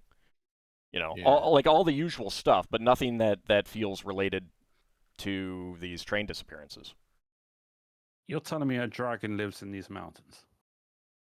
Yeah. Dragons like gold. It seems obvious to me. Yeah, but they live up in the mountains, Oh. not in the tunnels. They can. Some dragons can use magic to change their form. Sure, could be, but like they have no evidence of that, so it's like, yeah, it could be that. It could also be a time elemental. Like there's just as much evidence of both of those things. Okay. I mean, on the bright side, we are accomplished dragon slayers, so if it is a dragon, we can Oh kill the wow, dragon. you go say that to the next dragon. I don't Oh, say that I think- directly to the dragons. So I didn't catch the name of the lay priesthood. I didn't give one because I didn't make a name for him. Yeah, it's just made up on the spot. Okay. I wasn't name is expecting you Kevin. to go to a temple. Okay. Okay. So basically, Braxon's going to ask the lay priest, and he'll say that he was supposed to be a lay priest himself, but it didn't work out very well. He's going to say that we've heard that a lady in red was hanging around with a station master, and then he got murdered, and it was he at the funeral of the station master, and did she turn up to the funeral? No, I mean he had heard about it because one of the the high priest conducted the funeral. Yeah. Oh, is that person here? He's a sleeper now. He's an old man, is what they'll. All right, they'll now tell I could tell the lay priest if I could speak to him in the morning. It was like, but all he's heard is that it was horrible, torn apart. Most people think that some creature came down out of the mountains and attacked him. Yeah. There's been a handful of sheep that have gone missing over the past few months. That's a bit unusual. So they think some creature has come down out of the mountains and got to him. Obviously, he will mention this lady in red that people have talked about. He doesn't put any stock in that. It's like seeing a ghost and then you're gonna die later. That seems silly to him.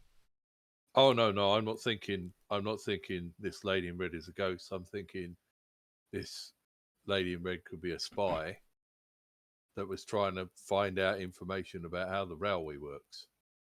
And who better to go to than someone that used to be the station master? He will tell you that some people have voiced that concern, but since no one else apparently has seen this lady, right? At least no one is admitting to it. Okay. Because again, he'll also say that there are some people who now are saying that if you see a lady in red, that means you're gonna die. So yeah, he can understand why some people might not want to admit that they've seen a lady in red. Because then people will be like, oh, you're going to die. We're worried about this kind of thing. Yeah, I've seen all sorts of monsters and not died. Not yet, anyway. Okay, well, thank you for your time. Can you think of anything else we might need, Lafdul?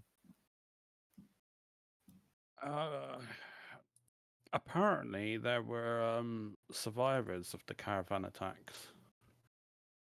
I'm guessing you're not aware of this? That would indeed be news to me. I would think that if they managed to get back here, then we'd have... I mean, I would know, for sure. Everyone would know. They were... I can't remember if I asked Commun if they were at this... I don't think they were here. No, the survivors were in the tunnel towards the next destination. They must be I think captives then. Yeah, so also, I will. Sorry. I don't think we got a location for them. It's just we found out there were survivors. Yeah, there were survivors en route, but not at our final destination.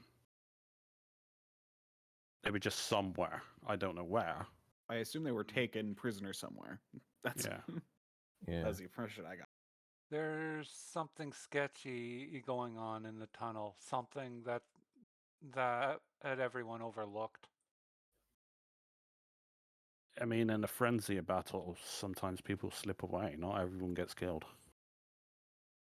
I've got a question. How long ago were the railway tunnels built? Decades ago. Decades. Oh, Yeah. so there might still be people alive that worked on the tunnels. Oh yeah. Okay. I mean, they said the whole system only started being built like 50 years ago. Yeah. I recall. Yeah. Relatively recent. And they're still expanding out. Braxon's gonna have a quick pray to Moradin, and he's gonna say, "Moradin, I am a faithful of Patar rather than of yourself, but please send me to find one of the dwarves that built the tunnels who might be able to enlighten me." So the dwarves who live in this village tend to be like farmers. Yeah. And Shepherds. any dwarves who are still physically able to build the tunnels are generally still building new tunnels because they're still expanding these lines. So have a he will tell maintenance you he crew. doesn't know this priest does not know of anyone who worked on those tunnels in this village. Right. I see. So they came in and went. Yeah. Like the navigators. You'd want expert architects and engineers building those tunnels. Yeah. Well, I mean, you need a lot of manpower as well. Yeah, and they don't need. laborers. Yeah, but even They only the need to be manpower good you at want- digging and listening to orders. And not complain about being in a tunnel for a long time. They're dwarves. They don't complain about that. Yeah, I know. That Being was in the- tunnels is like the thing they love most. They don't like being on the surface. that Occasionally, there often. is a dwarf that doesn't. Is there anything else that you guys still want to do in town? Like any other information that you think you can get before you go to sleep, I should say? Nah. No, I can't think so. I will go back and check in with the others. Okay. Not if we want to even have a remote chance of getting up early, especially me if I have to do spell memorization. So Yeah. Braxon's going to say. Braxon's going to say that he's thinking it's possible this red lady could be a dragon in disguise, Mm. and she might be working with these flying elf creatures. Yep. I mean, I wouldn't would- be shocked. It is. In my It is experience, possible. in my experience, 9 out of 10 dragons tend to be just the worst. Yeah. Yeah. Also, the But, thing I want to it's- point out is the people who went missing, like the inspectors, track inspectors who went missing. How long ago did that happen? Over a month ago. And it was only Yeah. one group. Other groups have been through inspecting Yep. and have not gone missing. I mean, they found the bodies of these. Yeah. Aside from doppelgangers, though, there are many other creatures that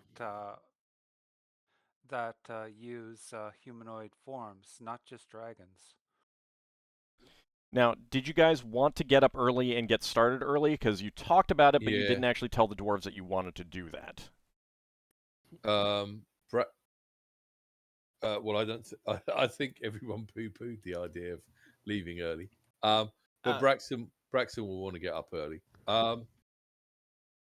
He'll ask the people running the tavern. Can you please wake me up when you start get going in the morning? And I don't mind if it's leftovers or something, but can I have something to eat fairly early? Oh yeah, I mean they'll get all of you guys will Like get a breakfast sandwich in the to morning. go. And they'll Yeah. also give you provisions for the train ride. Okay. Sounds Thank good. you. That's already been taken care of. All right. Okay, so you guys head to your rooms to get rest. Yeah. Mhm. Okay. Yeah. I was wondering one thing. Is there Actually- any Hold on. hardtack Go ahead, available? Darrakar. Sorry, what was that? I was wondering one thing. Before I go to my room, is there any hardtack available? Absolutely, but you'll be getting like bread that keeps long enough. Like hardtack is for really long trips, and you're going to get to another town in a day, assuming nothing happens. Oh, okay. Perfect. So like they'll I guess give you, Darrakar just really likes hardtack. and that's fair. It's got They the won't teeth for it. have much because, especially with the trains, like bread keeps a day for sure. So, like, is it? Do you want hardtack because you prefer hardtack? Yeah, I just wanted some for a snack before I go to bed. That's all. Okay. They probably won't have hardtack, but they will have like crackers. Oh, that works. Okay. Salted. Well, I'd say salted nuts, but I don't think they have nuts. Like he wanted cracker. I mean, he wanted like hardtack is bread. Yeah, Crackers I was are just bread. thinking of like. So, all right. So you guys can get some rest. Braxon, you can definitely get up early if you want. You guys will want to change up spells because I don't want to end the session just yet because I have to do some setup for stuff, and it's going to Ooh. depend on what you guys do. Yeah. I Go on. I was wondering if, like, while it's late still, Mhm. like before I go to bed, I wanted to go to the train again to see if I can spot any like red woman. Sure. Yeah, you can spend half an hour Stick- heading over, like looking around. The guards are like both conspicuous and non-conspicuous there. Like there's a number of very conspicuous guards so that everyone knows that this thing is guarded. And then you also notice that there are some that are trying to keep themselves hidden just in case anyone is not deterred by the obvious guards. Yeah. Mhm. But in that time, you do not see any person in red, any dwarf in red, and if you ask any of the guards, they will say that they haven't seen anyone in red either. Okay. Worth a shot. Okay. All right, so you guys get your rest. Go ahead and change up your spells. Is there anything that you want to do in the morning? Yeah. Next Solas morning, cast strength. I'm gonna cast Sacred Guardian on Lafdul. Okay, you're casting this on Lafdul instead of Braxon? Yeah. Cast out on Darrakar because he's gonna be at the front. Well, aren't you gonna be at the front? I might be in the middle. I don't know. I'm just saying I can go. Oh, well, I haven't made figured up you my were mind. I figured you were gonna cast it on me, and I was gonna cast it on you. Mine lasts for like another 8 days. Oh, then I'll cast it on Darrakar then. Okay, that's Okay. fine. So if something if you end up in significant danger, it will alert me. Thanks. Mm-hmm. Okay, so we got some strength spells cast. Anything anyone else wants to cast? After hearing all the speculation from what Do we you want picked up, information again? Hold on. Go ahead, Finn. Finn is going to cast protection from fire on himself. Okay, and that lasts hours? That lasts an entire day. Okay. And Or until it's used up, one of the two. right. Okay. Ockar, did you want infravision again? Yes. Okay. Okay. All right. Anything anyone else wants to cast in the morning? Something I want to cast on the train in the morning. Like once you get On the underway? train. No, once we just get to the train before we leave. Okay, let's hold off on that for just a moment. Braxon, so you guys would all Yeah. be woken up early because Yeah. spellcasters need to get spells memorized, and you wanted to be woken up early, so they just kind of assume that everyone Yeah. is woken up early. What did you want to do, Braxon? Oh no. Yeah, Braxton will say some polite stuff with a polite chat with a bar staff while he's eating and getting ready in the morning, saying it's a really lovely place. Well, I wish we were here on holiday. And then he'll finish eating and say, "Let my companions know I'll be down at the station," and he's going to go down to talk to the rail people. And he says, when we were first told about the route, I was thinking this is a tunnel, but I'm wondering, do you have air vents into that tunnel? The engineers will tell you that yes, there are air vents at periodic places, but they are Right. very small. Right, because he's going to say that my suspicions are at the moment, and he'll say about the rumors about this lady that was hanging around with the station master before he was murdered. And he'll also say about these flying elf people, and he's wondering if there might be a plot between something like a dragon that can turn itself into a woman and these creatures to get down the air vents to attack, and where air vents would be in relation to the specific section between those two water stations. They couldn't tell you exactly where the air vents are because they're placed pretty regularly. Yeah. But they're also very small, and they are like protected with grills. Yeah. Okay. I'm just thinking if some sappers wanted to find a way into the tunnel, They would have could to make them enlarge dig those out. air vents. Yeah, they'd have to enlarge them. But Wait, couldn't they?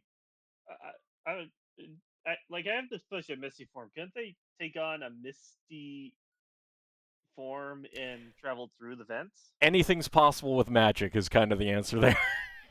yeah, We've done that many a times. There's No, a I'm lot just- of spells that could allow you to pass through an area like that.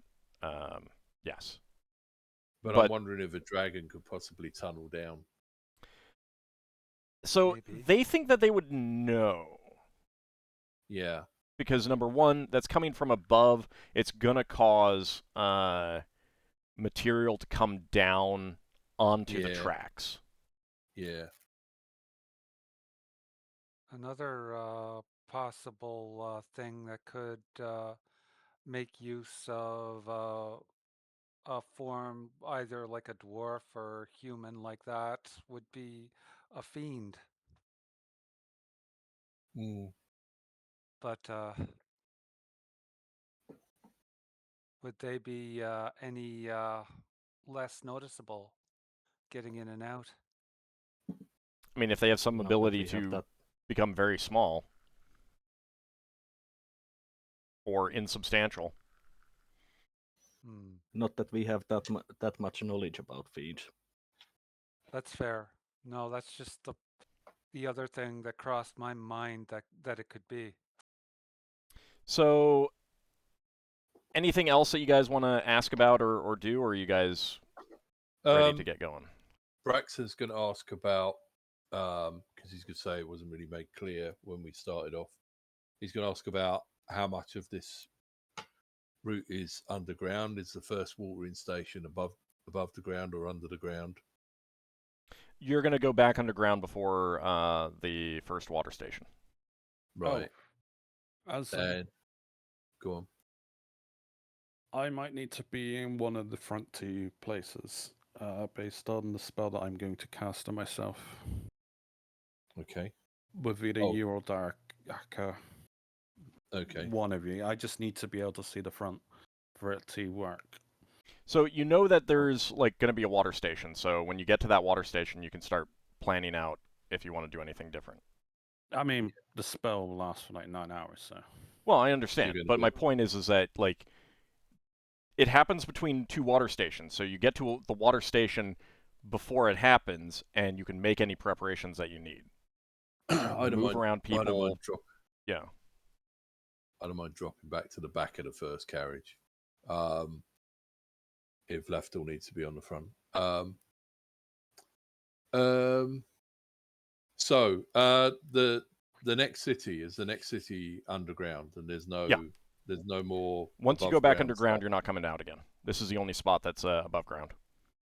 Right.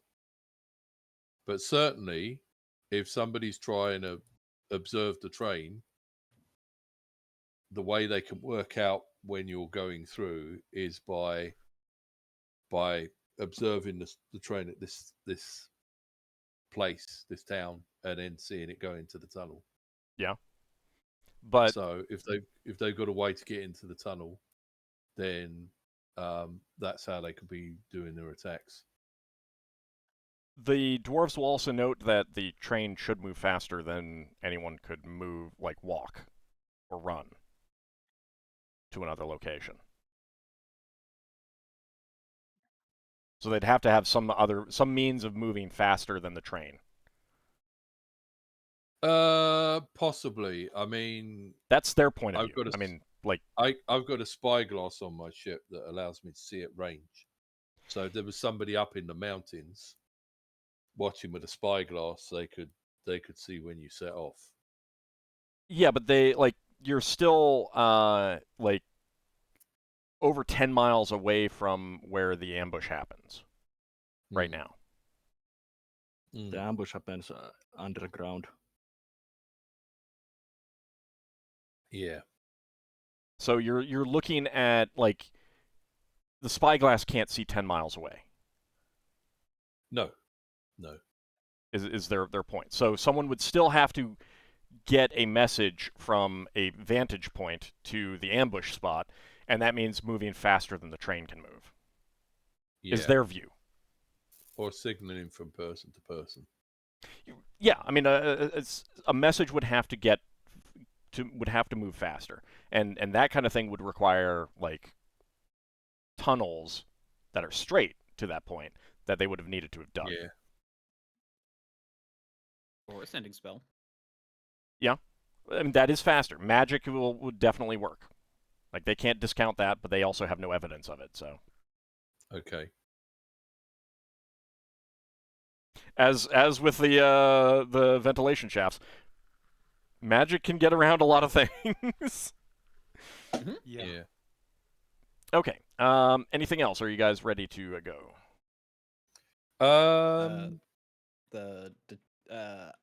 I wanted to detect magic on the train. Okay. Right. Yeah, you wanted to cast something. So detect magic and then like walk along the whole train. Yep. Okay. Do you think will that take one or two detect magics? I'm fine with it just saying having one. Okay. I'm not too concerned about it. You can move fast enough, I think. Okay. What is the captain of the guard around? Sergeant Ragan? Yeah. Yeah, he's getting ready. But before that, let me handle the detect magic. Yeah, Other sorry. than the magic that you guys have, you do not detect any magic along the train. Okay. All right, Braxon. It's worth a shot. Yeah. Brax is going to talk about these flying creatures. And how there's been some sort of creature that's been killing sheep, and the station master was killed, and there were rumors of him being around a woman in red before, and he's going to say, I think that might have been an enemy of the dwarves gathering information on how the railways work from the station master before murdering him, to stop him from letting people know that he'd been asked loads of information. So we might be up against, I might be wrong here, it might be something else, but we might be up against a dragon assisted by some of these flying elf creatures that I've been hearing about. So he looks at you a bit skeptically and says, I mean, it's possible. Dragons certainly like their gold. They might be interested in taking the cargo that we're carrying. But Don't have any qualms to about be killing people. underground, they like to fly, so it seems like it would really reduce their ability to maneuver well if it's all underground. It would do. Some of them have underground layers, though, so I am not discounting it. There might be some sort of dragon that could dig a tunnel down to intercept your tunnel and find a way to hide it. Well, we've got crossbows. It's the best we can do, and we've got you. That's why we hired you. Yeah. I'm just thinking, if you're up against flying creatures, they might try to knock your people out of the train as a way to deal with them. So it might be worth us seeing if we can get some rope so that people can be tied down, but they can release themselves if they need to fight. It's something we do on ships to stop people falling overboard. The dwarves will say that like, they're pretty solid, pretty sturdy. So they're not as worried about being knocked off as say an elf might, or a human, being so much taller. And their worry about being tied is that if if someone gets knocked in such a way that they only partially go overboard, off the side, then they're going to get dragged rather than dropped. Yeah. But yeah, they're going to get dragged into the workings. They could get dragged into the workings of like the train, like the Even if they are just dragged along the tunnel floor, it would be very painful. So they're not willing to do that, but if you want to tie yourselves down, they're not going to stop you. Okay. Good. They would rather risk, being knocked off the train than dragged. Yep. Yeah, being dragged would be extremely painful. Okay. Certain death. Anything else? That's all I can think of. I was thinking about I did memorize one thought capture. I'm just trying to think if I could did I get an idea of where that person lived? Like you could have asked around, but like he was killed out in the train yard. Oh, at night. No, it was the dwarven priest that did the funeral service, wasn't it? Yeah. You could quickly go visit him, depending on how long it takes for him to be roused. Right, I mean, we did say that we. What would you want to ask him about? Yeah, we'll reiterate what we said to the lay priest, see if he's got a different opinion. Whether or not there is what he knows of a dragon, what he knows of the supernatural around here, like undead or whatever. Okay, so you go to him, but he doesn't give you any insights that you didn't get. I specifically want to... Go on. Does he know where this person died? That person that said he was not exactly rambling. It was just in the train yard, and there are spare cars, like cargo carts and passenger carts here for if there's any problems with them. Get the things or people offloaded onto a new one, get the new one put in, stuff like that. So, it's a fairly large area, all things considered, and no one's really sure where it happened exactly at this point. I specifically want to know from the priest if a woman turned up to the station master's funeral. Not a woman that they didn't know. Right. Okay. Well, Braxon's going to say, well, I can't tell you what to do, but I'm very curious as to the existence of this woman that was hanging around with the station master, which some people seem to say is a myth, but the person you spoke to last night told you that it was a real thing. So maybe you could try and find out something about when she first met him. I mean, no I one mean, I'll else take your apparently spell met first. him, so... And most people thought that he was just a drunkard, being drunk. But Right. he'll ask around.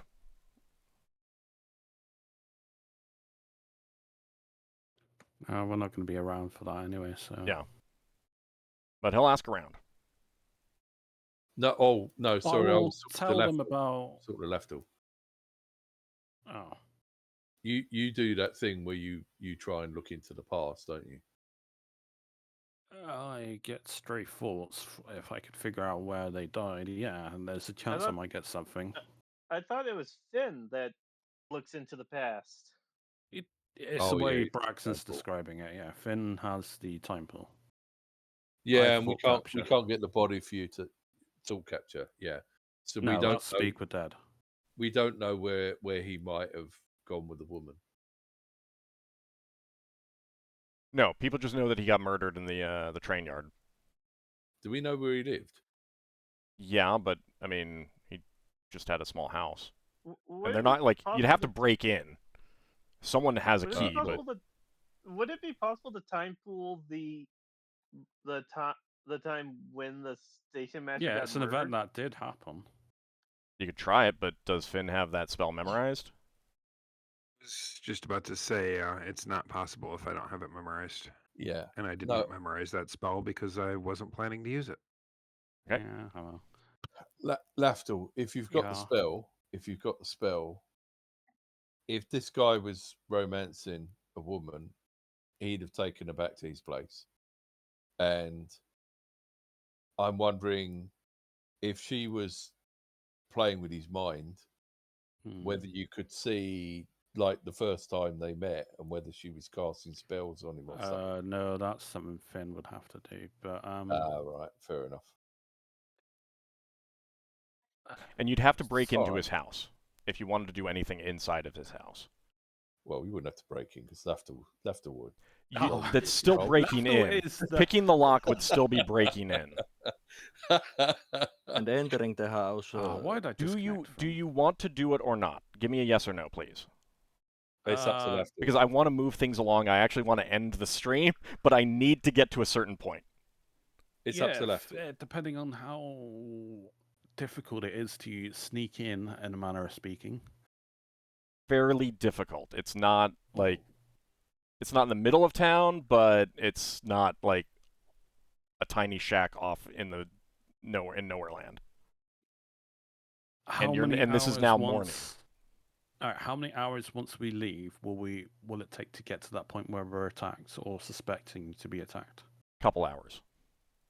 So I have polymorph self, but that means I am on a 3-hour window for that spell. It may or may not run out. Well, If I I can just knock it open. Yeah, but the thing is whether you can whether you might be seen by people. Ring of invisibility. The door is still going to open, Yeah, and maybe you have someone forgot to talk while casting. And again, like you're all operating on this assumption that something happened in his house. I can cast it near the house and just hope I get lucky. If nothing happens, nothing happens. You talked about seeing the red woman, but no one talked Alright, about him having forget it, relation, forget any it. kind of relation with the red woman, right? all right. I feel like we're at a point where we just have to move on. Yeah, I can Yeah, just same. save the thought capture if we come across the remnants of a battle. Maybe I'll get something there instead. Yeah. Okay, so you're ready to go. Get going on the train. Yep. Okay. Like I didn't want to like I don't want you guys to feel like I'm hiding things or saying don't do things, but like I need to end the stream at a certain point because I have to do a preparation thing for next time. Yeah. And if I'm not at that point, then we're like getting an extra at least 10 minutes next time as I'm doing that preparation and nothing is happening. So Yeah. all right. So you get underway, and the train gets up to speed. They will tell you that they went through all of the coal to make sure that they got good coal this time. They just like overlooked something last time and got some bad coal. And Because I go ahead. I would have cast my spell. Once we're on the way, I would cast what's it called? As first time I'm using it, Unceasing Vigilance of the Holy Sentinel. So I have to be stationary in that spot. I cannot leave it. Okay. Well, I got 10 feet around me. Yes, but yes. I can cast it and go back in or just stay there. But basically, it'll allow me to see invisible things for like the next 9 hours. Okay. And it'll stop me from losing my dropping my guard. Okay. As it were. All right. So you get underway. You do pass through another intersection chamber, but a yellow light indicates that there is no delay, and you pass right through there. However, after about 10 more minutes, there is a loud squeal and a crack sound that you hear from up front.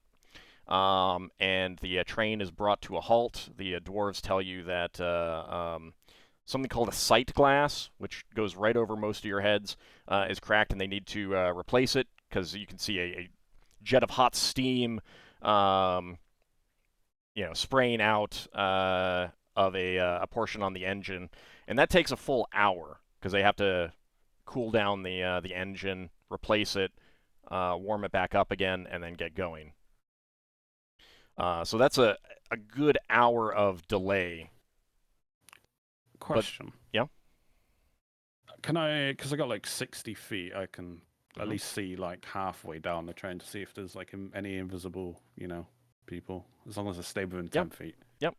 I just do like a routine. Yeah, that's fine. I see anything I don't? You're not seeing anything yet. I will let you know All if right. you see anything. So, Yeah, then another 20 minutes of travel gets you to the water stop before the trains disappear. They go through the process of refilling the engine, and Sergeant Ragan says, "Well, this is it, Braxon. Any changes that you want done?" No, but I think we need to be watching out for things from above. Understood. I'll relay that order. Anyone else have anything that they want to do? Anything that they want to change up or anything like that? Nope. Nope. No. Okay. Braxton to go talk to Nope. the two engineers and say, keep an eye out for flying elf creatures or dragons coming from above. As if you see anything like that, then let us know. I mean, you're not that far back. If we see it, you'll probably see it too, but we'll do so. Yeah. They're giving a bit of a chuckle because they think that, a dragon in these narrow caves is a bit ridiculous, but they'll keep an eye out. I will. Solas would cast Fly. Okay. I will cast Blessed Watchfulness. I forgot I memorized that on myself. Okay. All right. So And after the water Finn stop... is going to, Oh, go ahead. Sorry. Finn's going to cast an unfailing premonition once we start going. Okay. How long does that last? 30 minutes? That's what I'm looking for. For some reason, I can't find this. There it is. That's for 1 turn plus 2 rounds a level. So 30 minutes?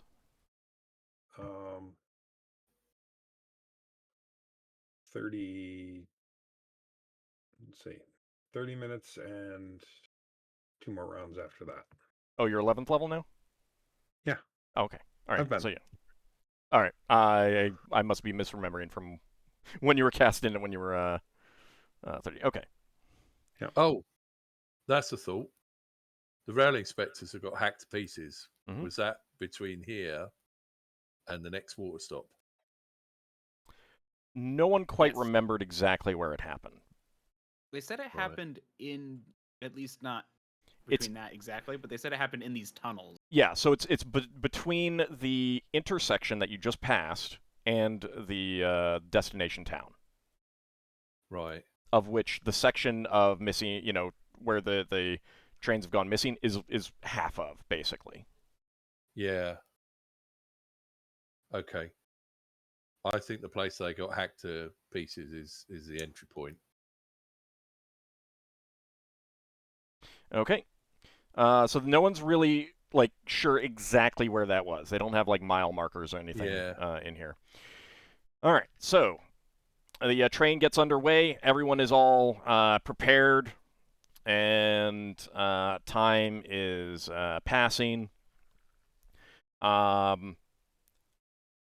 You're not sure exactly how long has passed when you're seeing just the tunnel straight ahead. Mm-hmm. But all of a sudden, the engine veers to the right into the wall, and passes right into the wall. And wait, do I see that? Nothing's invisible. Oh, it's an illusion. It's illusion. Or something. Yep. I can speculate that it's an illusion. That's why I didn't see it. And it is because you're at the front of the train, this is all almost instantaneous for you. You pass Braxon through the yells wall. out. Hold on. Sorry. Let me finish, and I will be asking what everyone is doing. You pass through this wall, and those behind, going down to Finn, you can kind of see the lights of the engine just suddenly veer off and then disappear, and a split second later, you're doing the same thing. So I'm going to go one by one. Lafdul, what are you doing? Real fast. He's casting protection from gas. Okay. It's a rapid casting spell. Darrakar, what are you doing? Pulling out my glaive and getting ready for combat. Okay. Solas, what are you doing? I'm casting protection from evil on myself.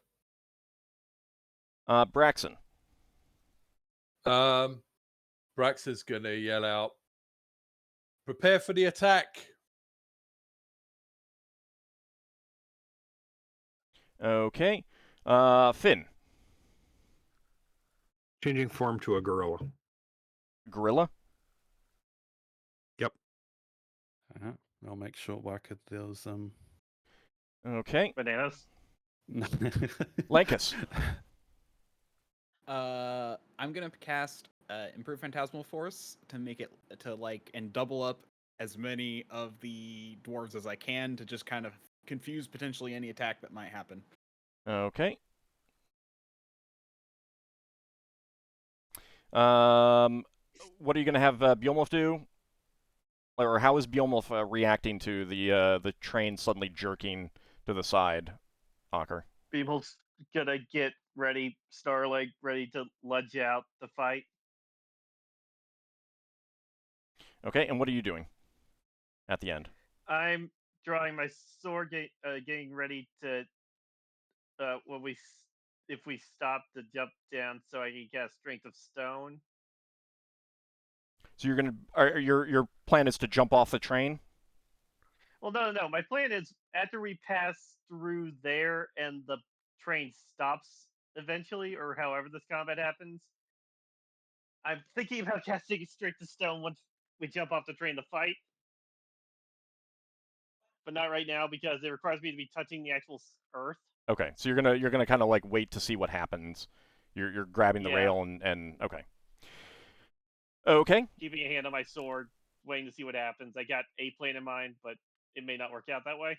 All right, so a few of you are trying to cast some spells. You're not sure if they will get off. I have made notes of this because that is what's going to happen. Braxon run back for his pack. You can... You're next to it. You just pick it up. Well, he's outside, and the pack is inside. So yeah, if you want to go inside and try to grab your pack, you can. Yeah. So let me go ahead and write that down. Mine would be warm, considering I can't move. Also, it's up to you whether or not this happens, but I was planning to be on the end piece during this leg of the trip, rather than in the seat. I'm okay with that. Okay. Move your token. I did. Okay. So Braxon's going to want to grab his pack and then get the oil of sleepiness Okay. and start putting it on himself. So the train has just like veered off, gone right through the wall. Momentarily, darkness. You guys, pretty reasonable to assume that this is that this is the ambush happening. But exactly what happens is gonna have to wait until next time. Yep. And for XP, that is going to be a 500 XP for everyone, 250 for Ockar. Oh, is that for my free spells? It's just standard XP right now. Because you guys were all, role-playing, asking questions, that kind of thing. Thanks. Thanks. Right, I get reduced XP for right now. Yeah. But when we come back next time, we will see what exactly awaits the party inside the wall here that they have just passed through. So I want to thank you guys. I feel vindicated.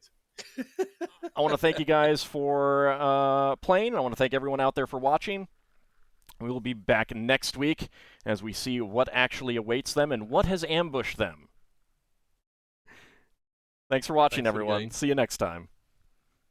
See you next time. Take care, everyone. Thanks for the game. Bye. Thanks for the game. See ya. Bye.